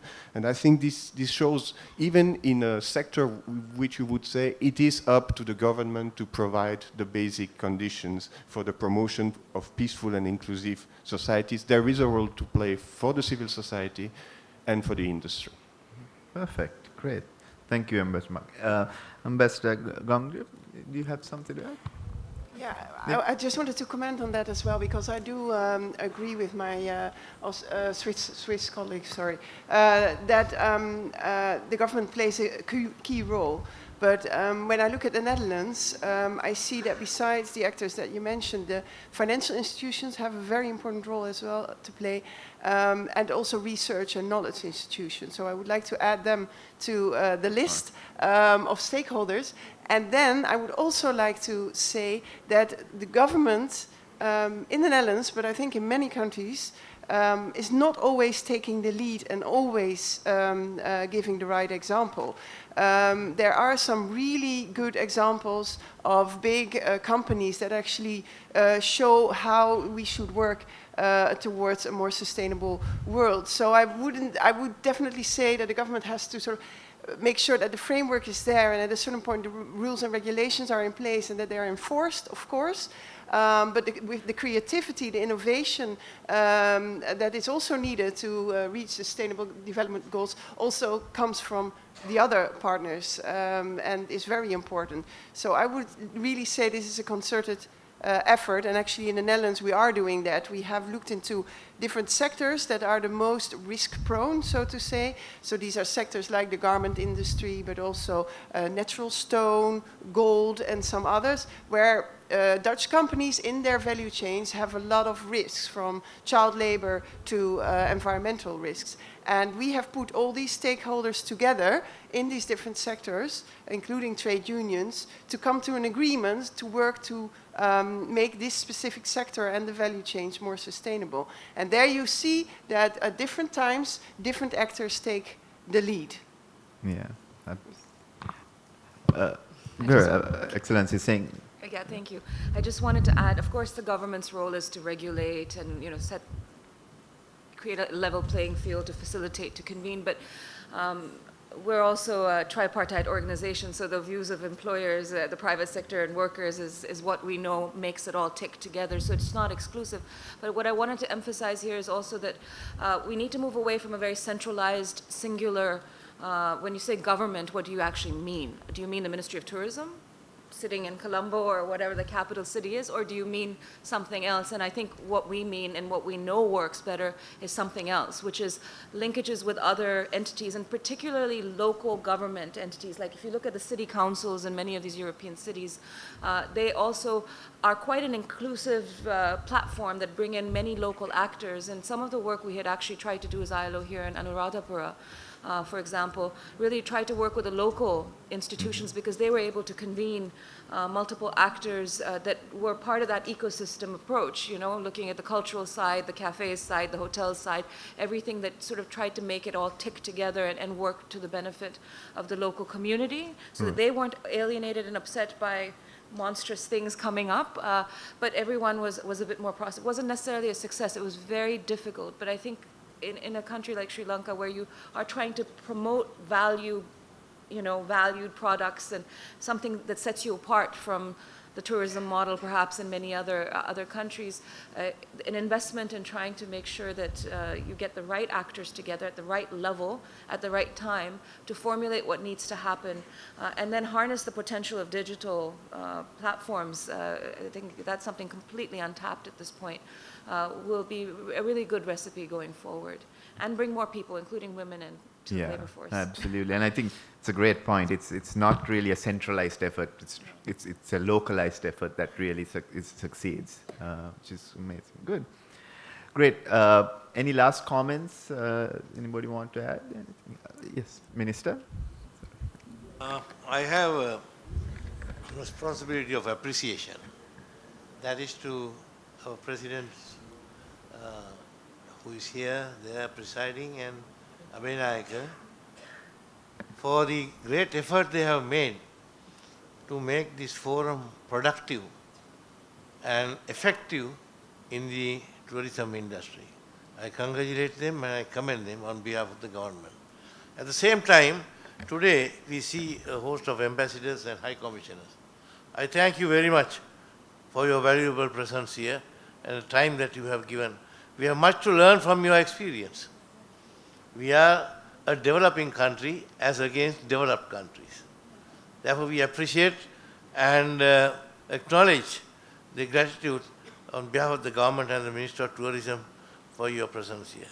And particularly the University of Colombo, who has now come up with a wonderful platform to emanate information on the research side, and as well as what tourism is for the Sri Lankan economy, and how best Sri Lanka would make the maximum out of the tourism industry. That is the important thing. So I'm very happy to be here, and you must have to excuse me because we are now on the eve of election, and particularly after seeing the Mangama,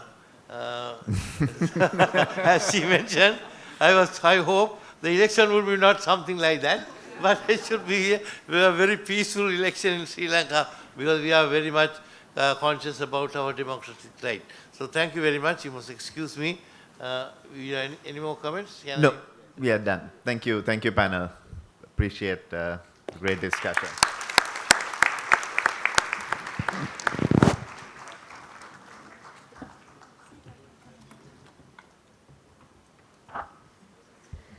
Thank you very much, Dr. Kumadugunasekara, the panel chair, Managing Director, Stax, Sri Lanka and Singapore. And thank you very much to all our panelists. And we will now have a quick synopsis of this panel discussion. To do the honors, I invite Mr. Kasun Abenayaka, Secretary General, International Tourism Leaders Summit and Tourism Research Conference. Back to the discussion. From the point what we have gathered, the 6 points we have jotted down. Sustainable Development Goals offers many opportunities. That's number one. Second one, tourism has multiple effects. Number two. Third one, private sector involvement is necessary. Number four, knowledge sharing is also necessary. Number five, alignment. Number six, go beyond development cooperation. Number seven, and finally, we'll have to look at the model of WISE, which is visitor satisfaction, industry profitability, community acceptance, and environment protection. That's all about the synopsis of this first panel. Thank you. And we would also like to present a few tokens of appreciation to our panelists. To do the honors, I invite Professor D.A.C. Silva, the President, International Tourism Leaders Summit and Tourism Research Conference, Major General Nimal Krishnaratne, the President, Alumni Association of Tourism Economics and Hospitality Management, Mr. Kasun Abenayaka, the Secretary General, International Tourism Leaders Summit and Tourism Research Conference, and Dr. Mubarak Khaldin, Co-Chair, International Tourism Research Conference.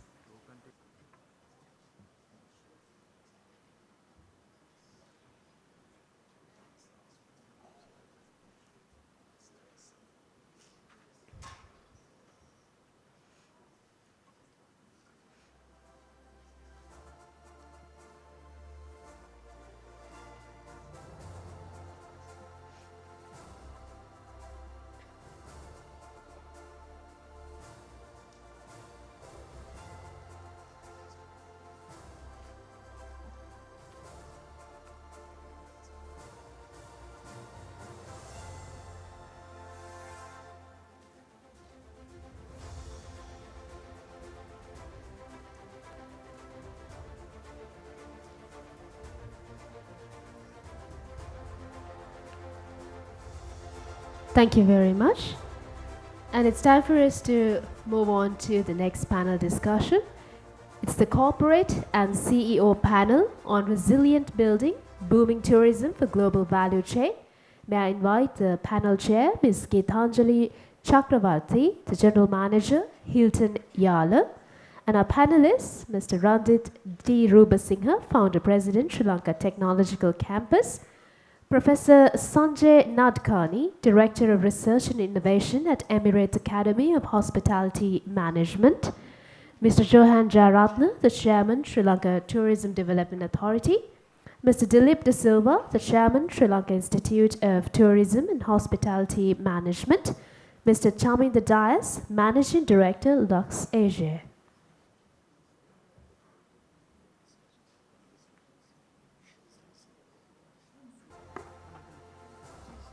Can we have all our panelists forward? Please call over to the head table. Our panel chair, Ms. Geethanjali Chakravarti, the General Manager, Hilton Yala. And our panelists, Mr. Ranjit G. Rubasinghe, Founder President, Sri Lanka Technological Campus, Professor Sanjay Nadkarni, Director of Research and Innovation at Emirates Academy of Hospitality Management. Can we also have Mr. Johan Jayaratne, the Chairman, Sri Lanka Tourism Development Authority, Mr. Dilip De Silva, the Chairman, Sri Lanka Institute of Tourism and Hospitality Management, and Mr. Chaminda Dias, Managing Director, Lux Asia. Can we have our panel chair, Ms. Geethanjali Chakravarti, the General Manager, Hilton Yala. Let us now commence the panel discussion, Corporate and CEO panel on resilient building, booming tourism for global value chain. Over to you, Ms. Geethanjali Chakravarti, our panel chair, the General Manager, Hilton Yala. Thank you very much. Good morning, ladies and gentlemen. And this morning it's my privilege to be moderating this discussion on resilience building, booming tourism for global value chain. And we have an eminent resource panel here from diverse sectors of tourism, hospitality, education, telecommunication, travel, research and innovation, who will share their expertise and views on the subject. And let me start with saying that all of us have seen how tourism has evolved during the last many decades. And we were challenged with many turbulent periods, which we have no doubt that damaged the destination image, which led to many safety and security concerns, and canceled the current and future bookings, which resulted in low occupancy rates and loss of revenue. And through these difficult times, Sri Lanka stayed resilient. And sometimes we can say these unfortunate incidents, such as the 30-year civil war and the recent Sunday attack, would have actually made the tourism industry non-existent. But today, we are all pleased that with the unstinted support of all the stakeholders, the industry, although it struggled, but continued to stay resilient. Hence, resilience is absolutely the topic of the hour. So before we proceed further, in order to save time at the end of the discussion, I would like to inform the audience, if you have any questions and answers for the questions for the panelists, please do have them ready so that we can take your questions at the end of this session. So moving on, I would like to start with Mr. Johan Jayaratne, Chairman, Sri Lanka Tourism Development Authority. Mr. Jayaratne, taking over your role as the chairman of SLTDA, when the tourism in Sri Lanka was badly hit, or it was at rock bottom. In fact, it is to say that you almost started off on a back foot. Following Easter Sunday attack, the country bounced back to almost normalcy, showing an increase of occupancy within a shortest possible time. Can you talk us through what the Sri Lanka Tourism Development Authority, together with the government, has done and is still doing to help Sri Lanka recover from the recent attacks, and how could we move forward? Thank you, Geethanjali. I'll just start off with some quick statistics to begin with. As of this day, the cumulative for 2019, as far as arrivals are concerned, is 1.26 million plus, as opposed to the figures in 2018, which was 1.582. So if you were to look at it statistically, we are looking at a negative of 19.9% cumulative up to August. Now, this was achieved through many factors. The Tourism Development Authority, together with the Ministry and the government, were quick to come to play with regard to moratoriums and relief packages. Not as quick as we would have, or the industry would have liked, but yet for all, it is in place. With regard to the Development Authority, we put a moratorium on the tourism development levy, which is a 1% on revenue. And the government kicked in with a lot of moratoriums and relief packages for the industry, and this certainly helped the industry, stay in business. If you were to look at the numbers right after the incident, in May, there was a drop of 70.8% year on year, and that was reduced to 57.0 as of negative, to 46.9 and then 28.3. So as you can see, the negative numbers are dropping, and we are hoping to see some sort of equality between 2018 and 2019 happening around the beginning of November going forward. We are going to be experiencing what we call a lean period in September and October of this year, which is traditional, for the past so many years. And this is simply not because Sri Lanka has any lean periods per se, but it's just that the worldwide trend is such. Once again, that being said, I think the industry should really start looking at different market segments to try and attract more tourists from other areas during these periods to make it build up. So these have been some of the measures that we have taken, and we continue to look at other ways that we can help the industry. I would also like to quickly add that if you were to look at the small to medium-sized enterprises in Sri Lanka, some of these businesses pretty much closed doors within a matter of days to weeks. And this led us to believe that there were no risk mitigation measures or risk management measures taken from a business perspective. And we've been talking to some agencies with regard to this to see whether we can come up with some sort of an educational process to prepare these businesses to do the right thing with regard to risk management. The thing is, Sri Lanka is not new to this type of thing. I mean, we've suffered civil wars, we've gone through tsunamis, and then this happened, which is the first time in the history, I believe, that it struck tourism directly. So it's not new to us. So I think we need to be more resilient as we go along, like we have been, and that's kudos to the industry for having survived that. Thank you, Mr. Jayaratna. It's comforting to know that you and the rest of the stakeholders are doing all the right things to take the tourism industry forward.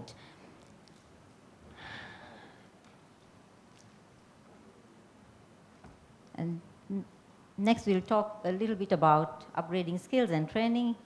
And my question is to Mr. Dilip De Silva, the chairman of the Sri Lanka Institute of Tourism and Hotel Management. I'm sorry.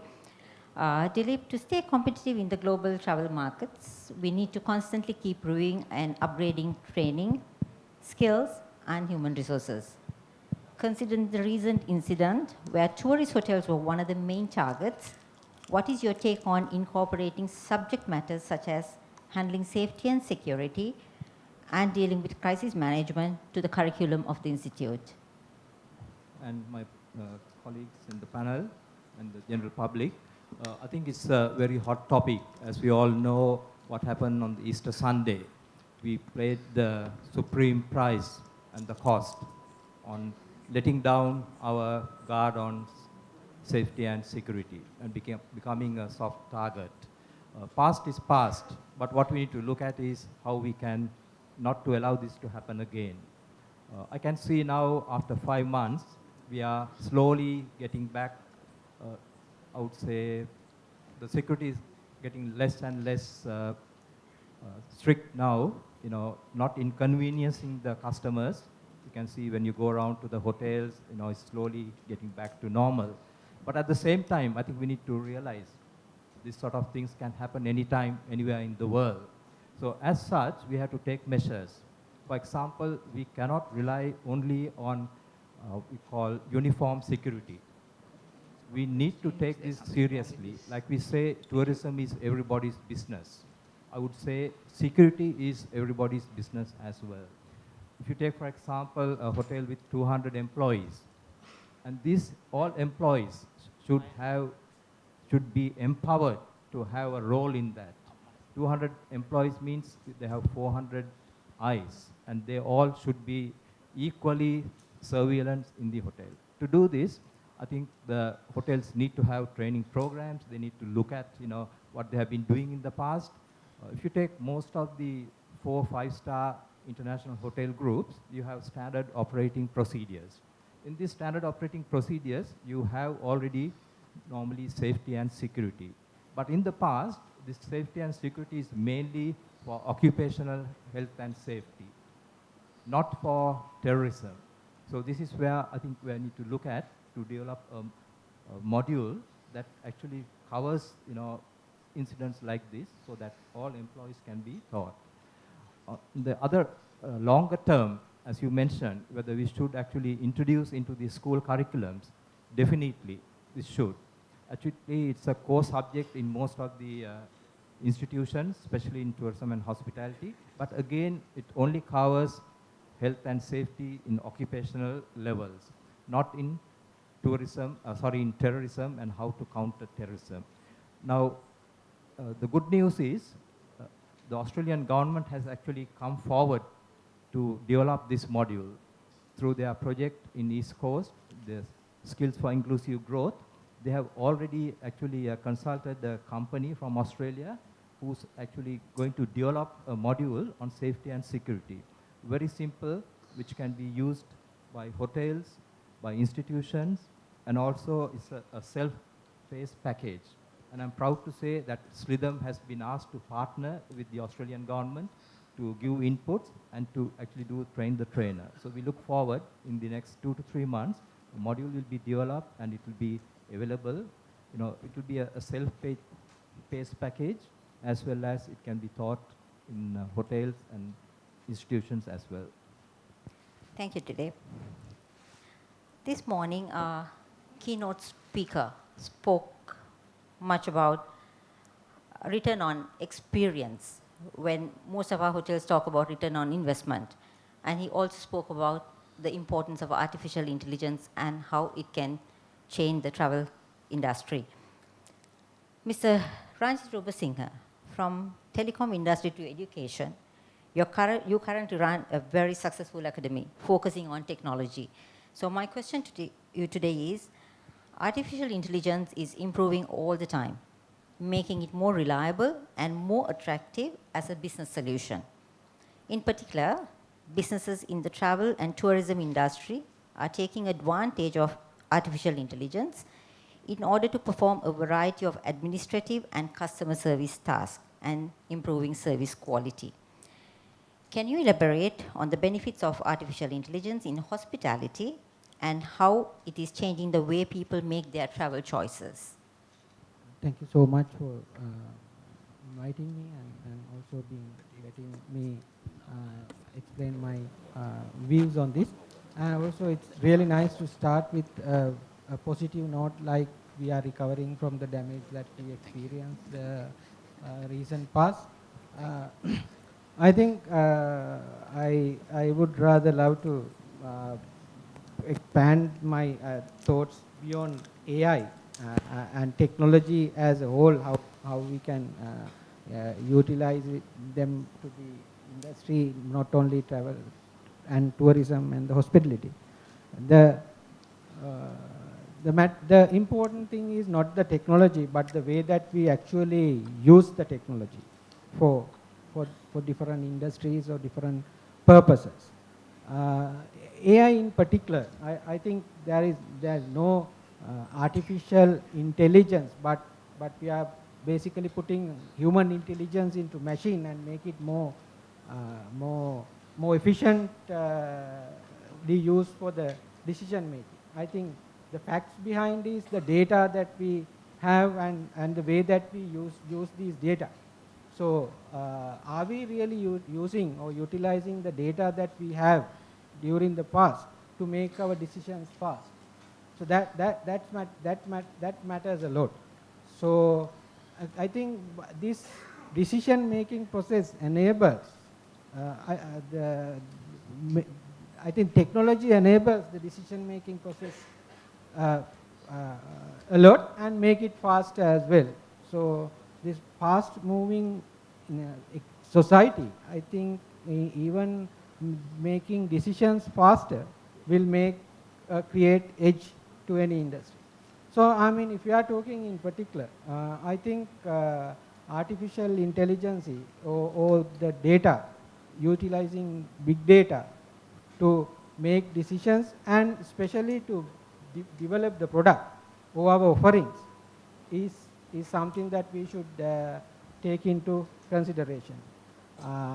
So I personally believe there are a lot of opportunities for us as a country in this line, because at the moment I don't think that we adequately use the information that we have with us to develop the product or make our offering a better attractive product. There we can go a long way, and especially the technology, as she rightly explained. I think the technology is an element which you have to use very smart manner. For example, we as a country has positioned a nation with great hospitality practices. The hospitality is in our blood. So we should not basically damage this positioning simply bringing technology into it. So we have to be very smart in bringing technology into this industry, especially to the travel and tourism industry as a country. So those few things I would like to highlight, and it's always important, I think as we discussed now, making the workforce technologically savvy workforce. because society in general is technologically or ICT and advanced in ICT knowledge and technology. So if our workforce is not up to that standard, that can have a huge impact as well. So it's very important to bring this technology element into every aspect. So for us, of course, we've been in our tech tourism program. We have, I think, we have introduced e-tourism and digital tourism into the curriculum as degree program. So what we thought like, so it's very important, as important as bringing technology into industry and also making the workforce technology savvy. So I think that those are the most important things that we should consider in this aspect. Thank you, Ranjit. Okay. Since we have a panel with diverse expertise around, my next question is about how seasonality affects Sri Lanka tourism. So my question is to Mr. Chaminda Dias, CEO of Lux Asia. Chaminda, you're an expert from the travel industry. Hence, let's talk a bit about seasonality and how it impacts Sri Lankan tourism. So as you all know, Sri Lanka is not seasonal as many other countries, although we are being marketed as a country which is seasonal. And why it has become seasonal is partly due to the varying weather conditions in different parts of the island throughout the year. Now, I remember when I was a trainee or started in hospitality, most of the hotels were in the Bentota Berual area in the southern part of the country. And that's due to the fact that there was a war prevailing in the country and the other parts did not have too many hotels. So now for the Bentota area, it's a Yala monsoon that affects during the months of May to August, where the occupancy levels go down drastically. So traditionally, Sri Lanka was always promoted as a seasonal destination. Now, times have changed. Hotels have spread to the other parts of the country, and tourism offerings are much more than what it was in the past. What can we now do to encourage visitors to visit Sri Lanka all year round? Thank you, Geethanjali. Thank you for the question. And let me just start by congratulating Kasun and his team on this consequential event. And also just to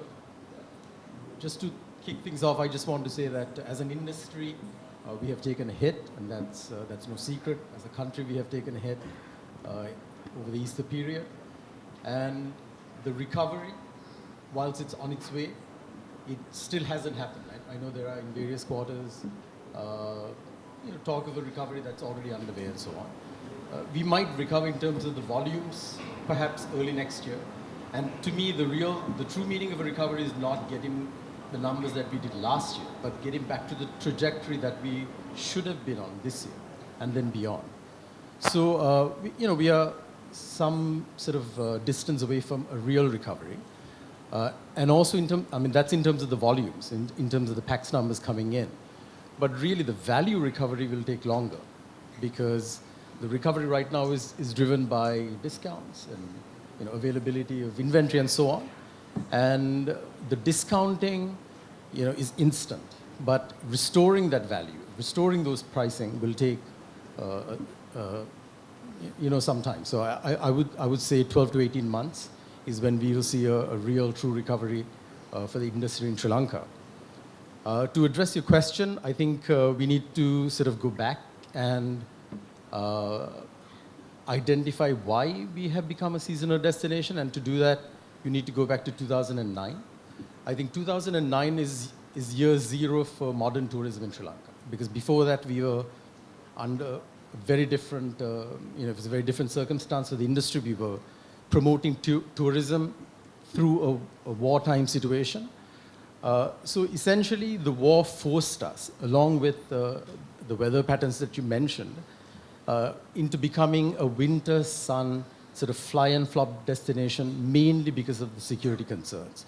So if you're a tour operator promoting Sri Lanka, obviously your primary concern is for the security of your passengers. So the most prudent way of doing that was to fly them in, take them to the beaches, when they were available, 10 to 14 nights and go back. So if you look at our major source markets like UK, Germany, Scandinavia, we had winter charters that came in.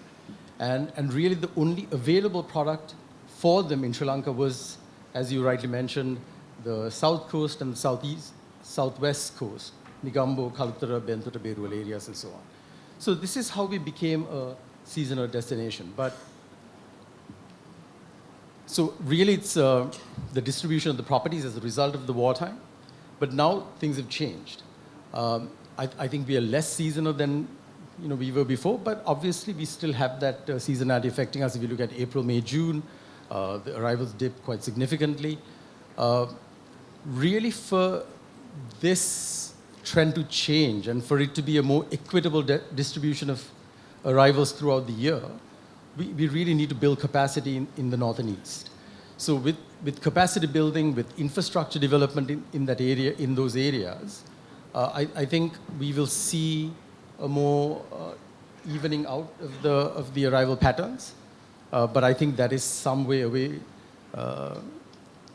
because most of the capacity that's been built right now is still in the traditional tourism areas as well as in Colombo. I think markets like India and China has helped to even things out a little bit, but I think Indian tourism only really started booming after the tsunami. China more recently. So I think there is more work that needs to be done in those areas. And obviously promoting non-seasonal markets. I think Asia overall, I think, has potential in that regard. Also specifically looking at April, May, June, perhaps festivals, perhaps events, and also non-traditional market segments could help us even that out. Thank you, Jaminder. Research is an important area in tourism, and for the development of tourism, definitely the data gathered and the results of the studies that we do really helps us enhance the quality. Professor Nadgani, your domain expertise is in the convergence space of analytics, digital and sustainability in service industries, in particular hospitality and tourism. Sri Lanka is hot on the heels on adapting to this wave of data science and business analytics. I know that the interplay of data and hospitality and tourism certainly seems to be an odd combination. But with troves of data being created with every click, like and share, how can hospitality and tourism benefit from being data savvy? Where can it take a country like Sri Lanka? Okay, thanks for the question. Hospitality and tourism, these are data-rich, analytics-poor industries. There's lots and lots of data that is being generated. However, unless that data can be leveraged to gain business intelligence, what is the point? It can be at the destination level, and it can be right at the down to the business level. And coming back to the point about the role of artificial intelligence, machine learning, we are now living in the age of Industrial Revolution 4.0. So AI, IoT, which is Internet of Things, sensors that capture data through and through, this is creating troves and troves of data, which, if properly leveraged, through machine learning algorithms, with a bit of human intelligence topped up on it, because you cannot remove the human intelligence, the domain expertise, yeah? This is when the industry can begin to see value. The keynote that we had this morning from Vladan Pantilish, Vladan incidentally was my student, MBA student, just graduated last year, he's been with Jumeirah for the last 12 years. So coming back to the research side of it, so what we're trying to focus on is applied research, not just armchair research, which will be published in some journals, and apart from the author, the editor, and the reviewer, maybe one or two other people, no one else is going to read it. So what we are focusing on is actionable research, looking at what's happening in the data space, channeling it through these type of startups that I'm mentoring, so that industry can have direct benefits. And there's also a social element to it.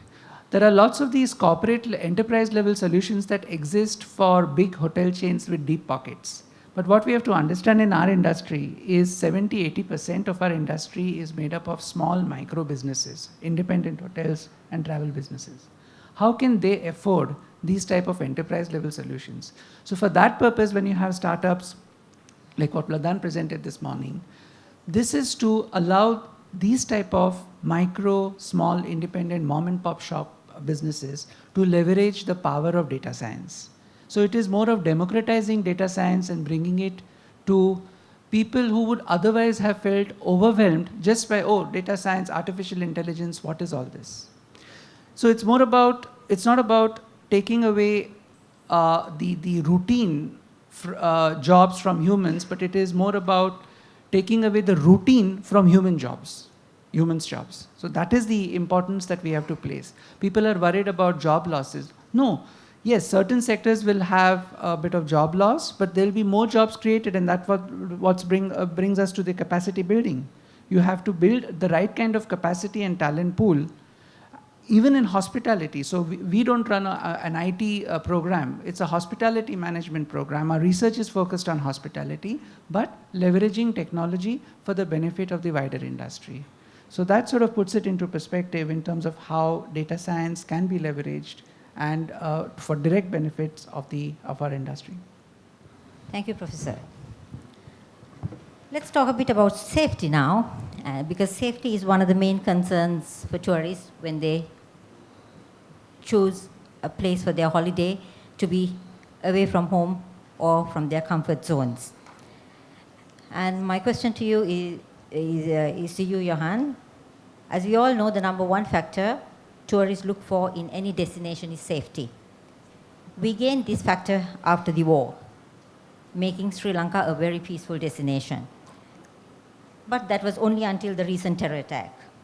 While Sri Lankan tourism is taking all efforts to gain a bigger share in the Asia-Pacific tourism, a couple of incidents in Waligama, Mirissa, has marred the reputation of the country as action was not taken expeditiously. What are the key bottlenecks you encounter in dealing with such situations? And as the chairman of the Sri Lanka Tourism Development Authority, what can you do to ensure safety of tourists so that such unwarranted acts does not negatively impact the image of the country and tourism? That's a very good question. It's quite unfortunate that we've experienced a few of these incidents over the last couple of years. And I think one of the critical elements that we need to address, and which is also being addressed at the moment, is bringing these business entities into the formal regime, if you may. Because if you look at the statistics, we have about 39,000 rooms registered with the authority. And there's about a 60% factor that falls into what we call the informal sector or the non-registered sector. So it's very hard to keep tabs on that particular segment. And this is where most of these mishaps appear to be taking place.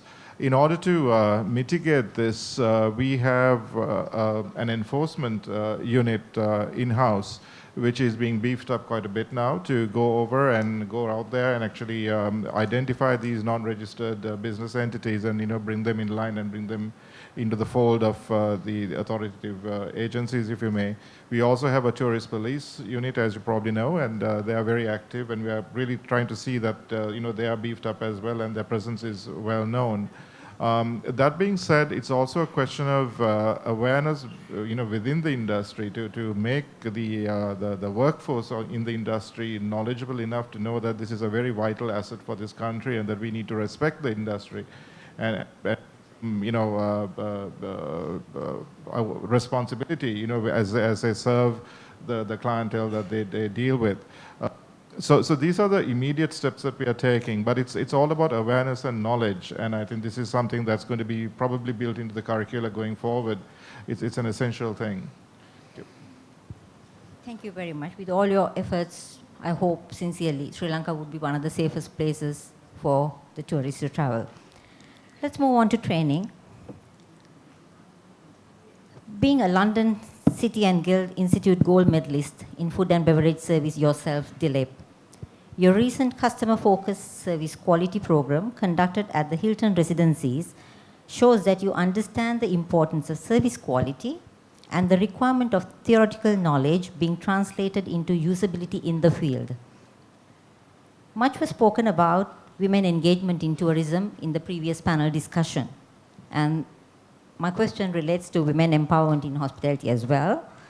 So with the training output of 7,000 students last year and 2.3 million visitors to the island, your main objective is to bridge the manpower supply within the industry.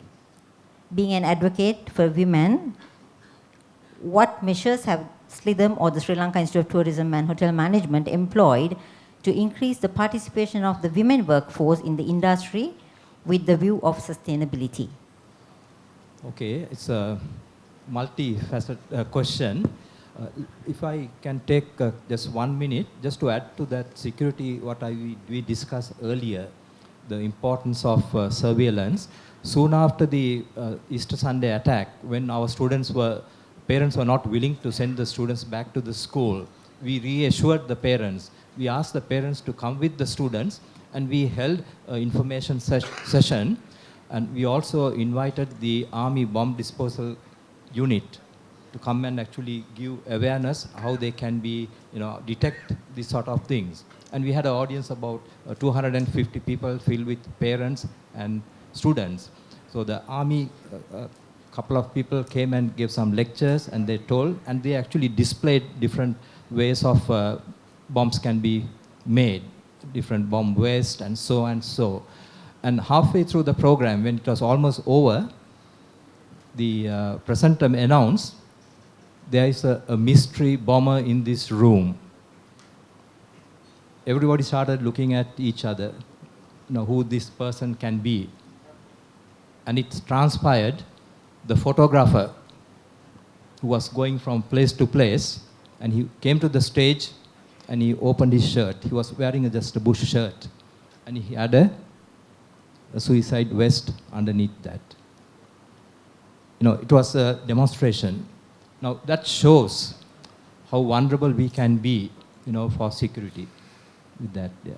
So this thing is, in hotels, in international standards, what we call mystery guess, where you actually ask an unknown person who will not be known to the hotel, will come and do a survey and give a report.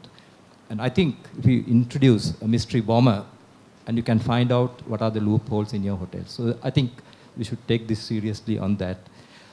Coming back to the question that you asked about quality customer service, what I believe and everybody believe, of course, to give a good service to our external customers, we need to look after our internal customers. And that's why the series that we started within our tourism ministry, we have already trained 100 of our staff as internal customers, how to give service to our external customers. And we also extended that to the hotels. Hilton Residences were the first to accept it, and we had about 25 guests on that. And we went through this program, and they found how important it is. Okay, normally the hotels concentrate on how to satisfy your customers. But if you don't satisfy the internal customer first, we say army cannot fight on an empty stomach. So we need to look after the internal staff and to brief them and how to get them, and then they are motivated to do that. So we hope to continue this on a regular basis, and we hope to go from district to district and offer these services with our faculty, so that the word will get across that there are two important parts, the internal customer and the external customer. As I said, internal customer are the extra eyes and nose and ears to the industry for everything. We need to use all our senses in security. We have to listen. If something is sticking in the bedroom, and the housekeeping people should be alert. And if you smell something, substance, you should be alert. So I think this way, the best way is to have this a module that can be developed, which can be self-paced, video-driven, and so on. I think we can overcome this situation. Thank you.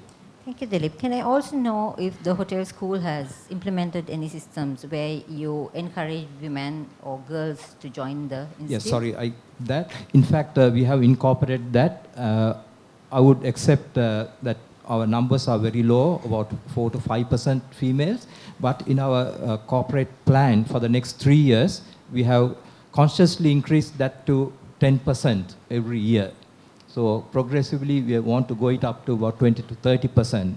But it's a challenge, but we are going to work on it very hard. So it's documented, and we have taken the challenge to increase that into our corporate plans.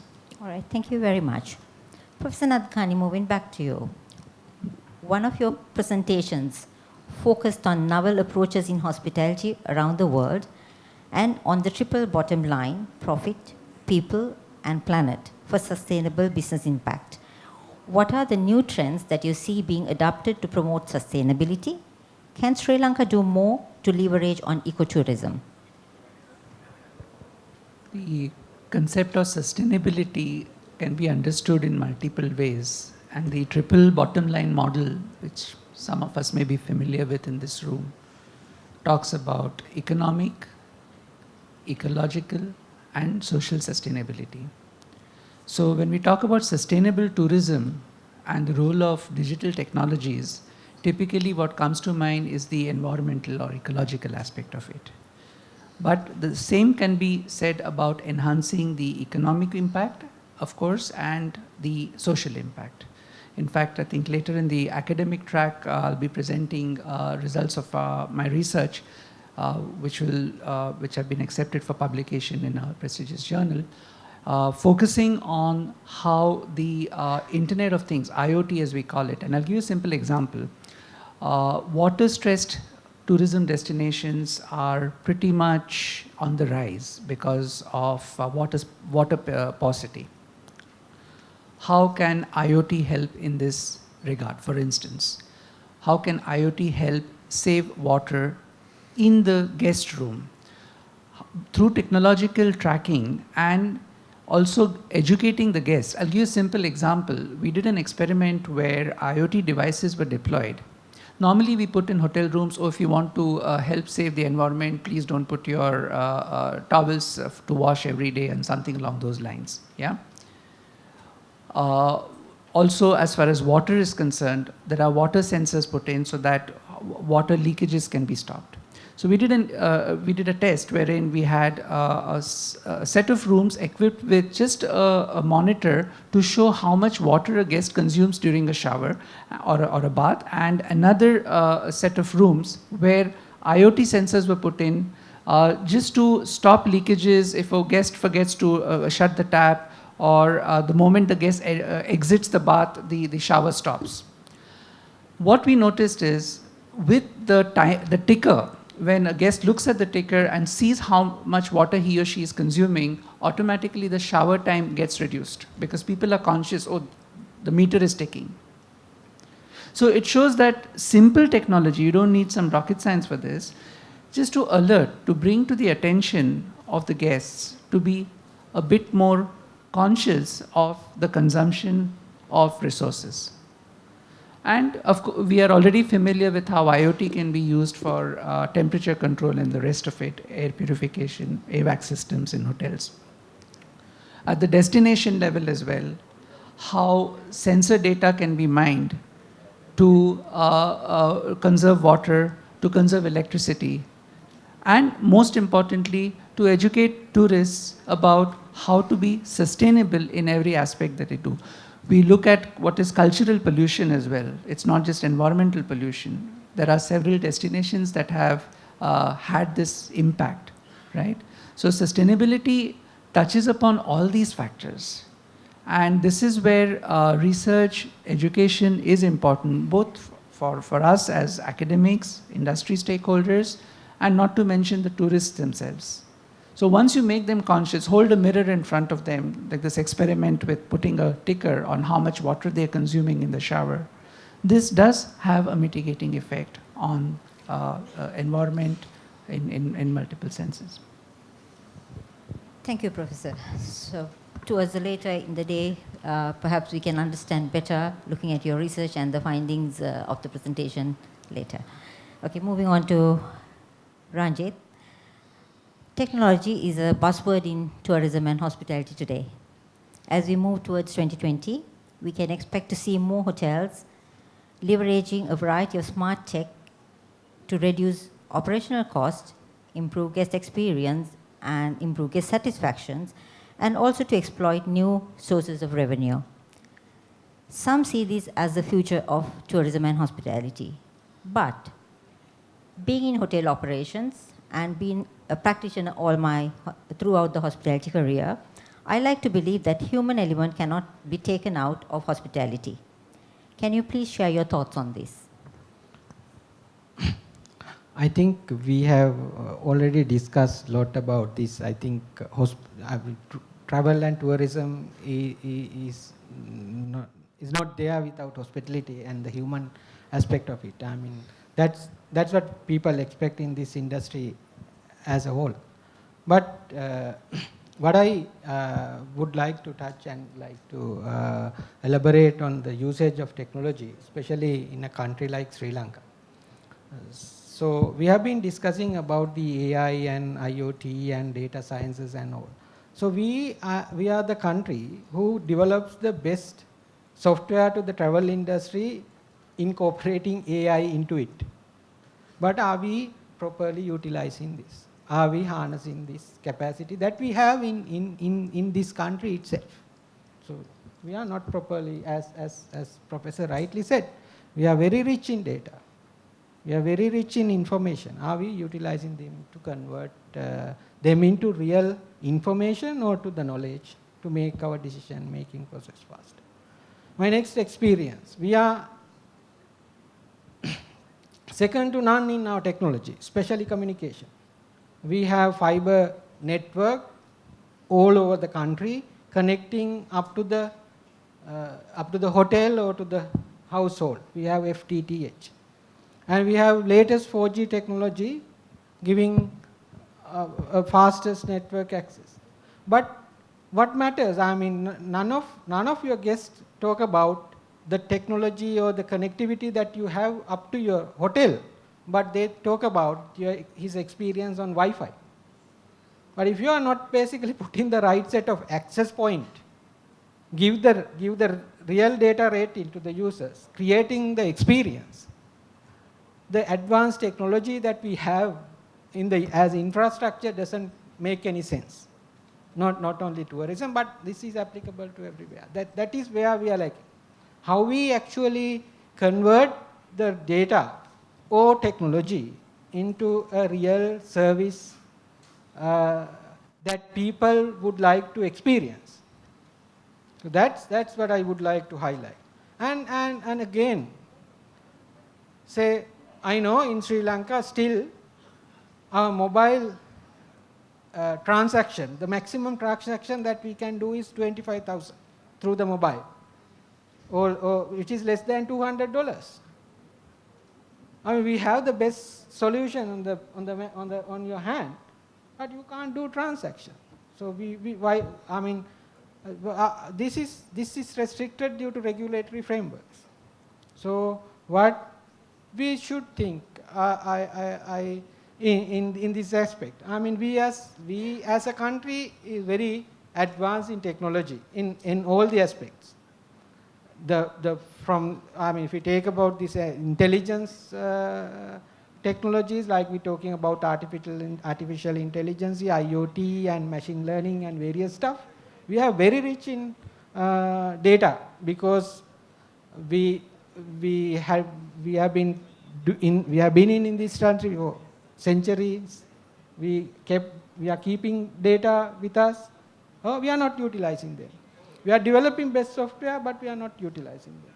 We have developed our infrastructure up to the best, but we are not properly converting them into a service that people would like to experience. So I think this is where we should be focused on, especially the tourism industry and the hospitality industry, where we can really touch people straight away. I mean, we are directly dealing with people and the decision makers especially. So that is very important. And if we just do this right, as you rightly said, I mean, all these things, that's why I wanted to highlight this technology has a value the moment that you add human element to it, which that is where we have to focus. All right, thank you, Ranjit, for your input. And marketing and promotion plays a vital role in tourism in any country. Chaminda, coming back to you, as you may already know, mission of Sri Lanka Tourism Vision 2025 is to make Sri Lanka a high-value destination and to offer extraordinary experience reflecting Sri Lanka's natural and cultural heritage. However, we constantly hear debates of the kind of tourists we should be targeting. Some argue that we must only target high-end and focus on smaller numbers and attract high spenders to increase on foreign exchange earnings.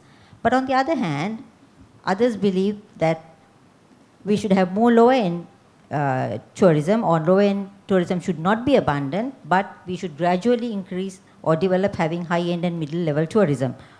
What are the challenges you face in the being in the travel industry to promote Sri Lanka as a high-value destination? And what can be done to make Sri Lanka the most sought-after destination for high-spending tourists? Okay, so in terms of the destination, I think we don't have to work that hard in terms of making it a sought-after destination. We've seen the goodwill of the global community, the travel community, all the accolades that we have received.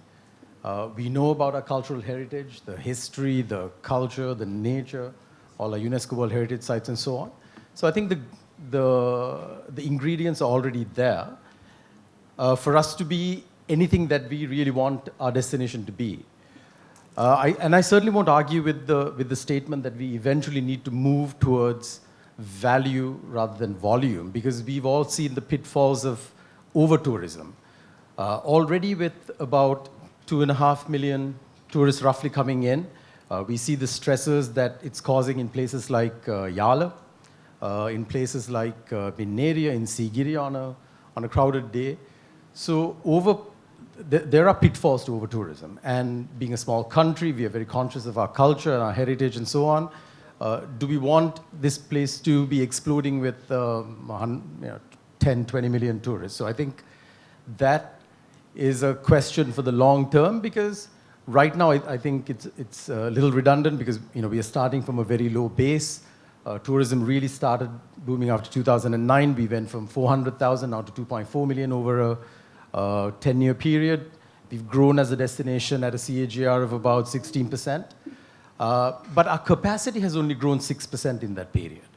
So really, when you're talking about the growth of tourism from really making it a value destination in terms of a high-value tourism destination, we still have some gaps.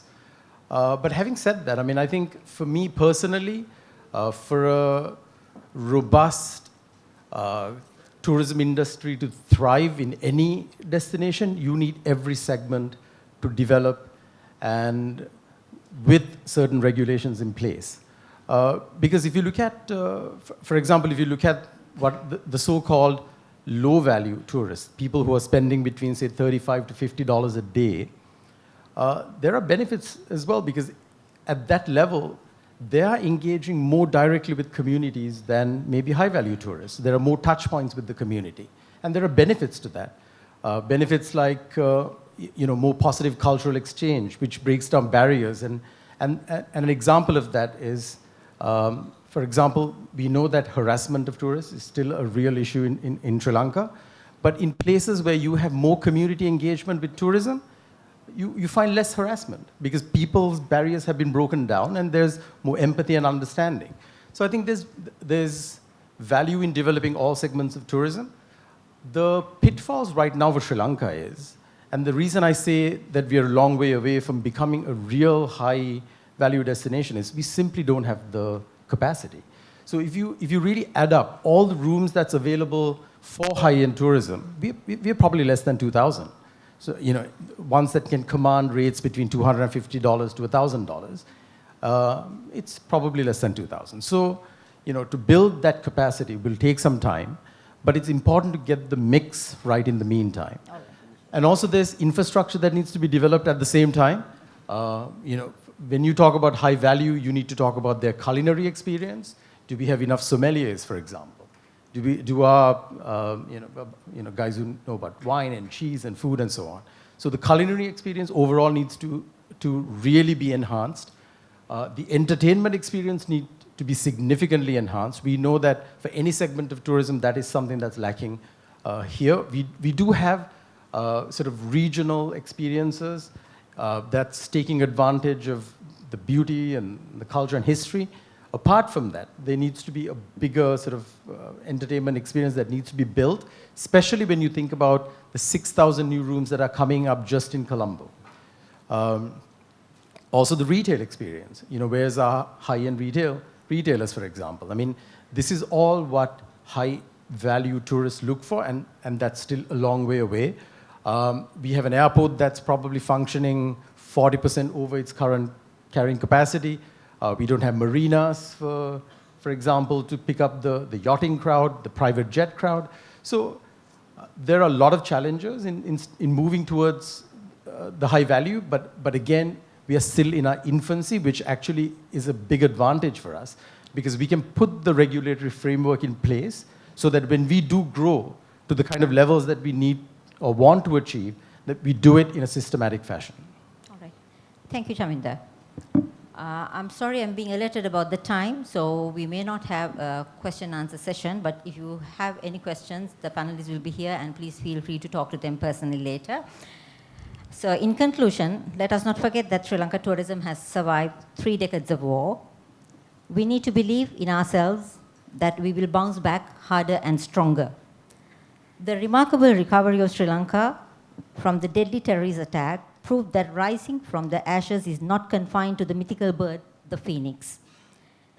If we all hospitality stakeholders have far-reaching vision, courage to transform destruction into opportunity, and have a committed team of policymakers, lessons from the past will shape the present and the future of this beautiful island destination. So thank you very much, and have a wonderful day. Thank you very much to our panel chair, Ms. Geetanjali Chakravarti, the General Manager of Hilton Yala, and to the panelists. We would like to present some tokens of appreciation.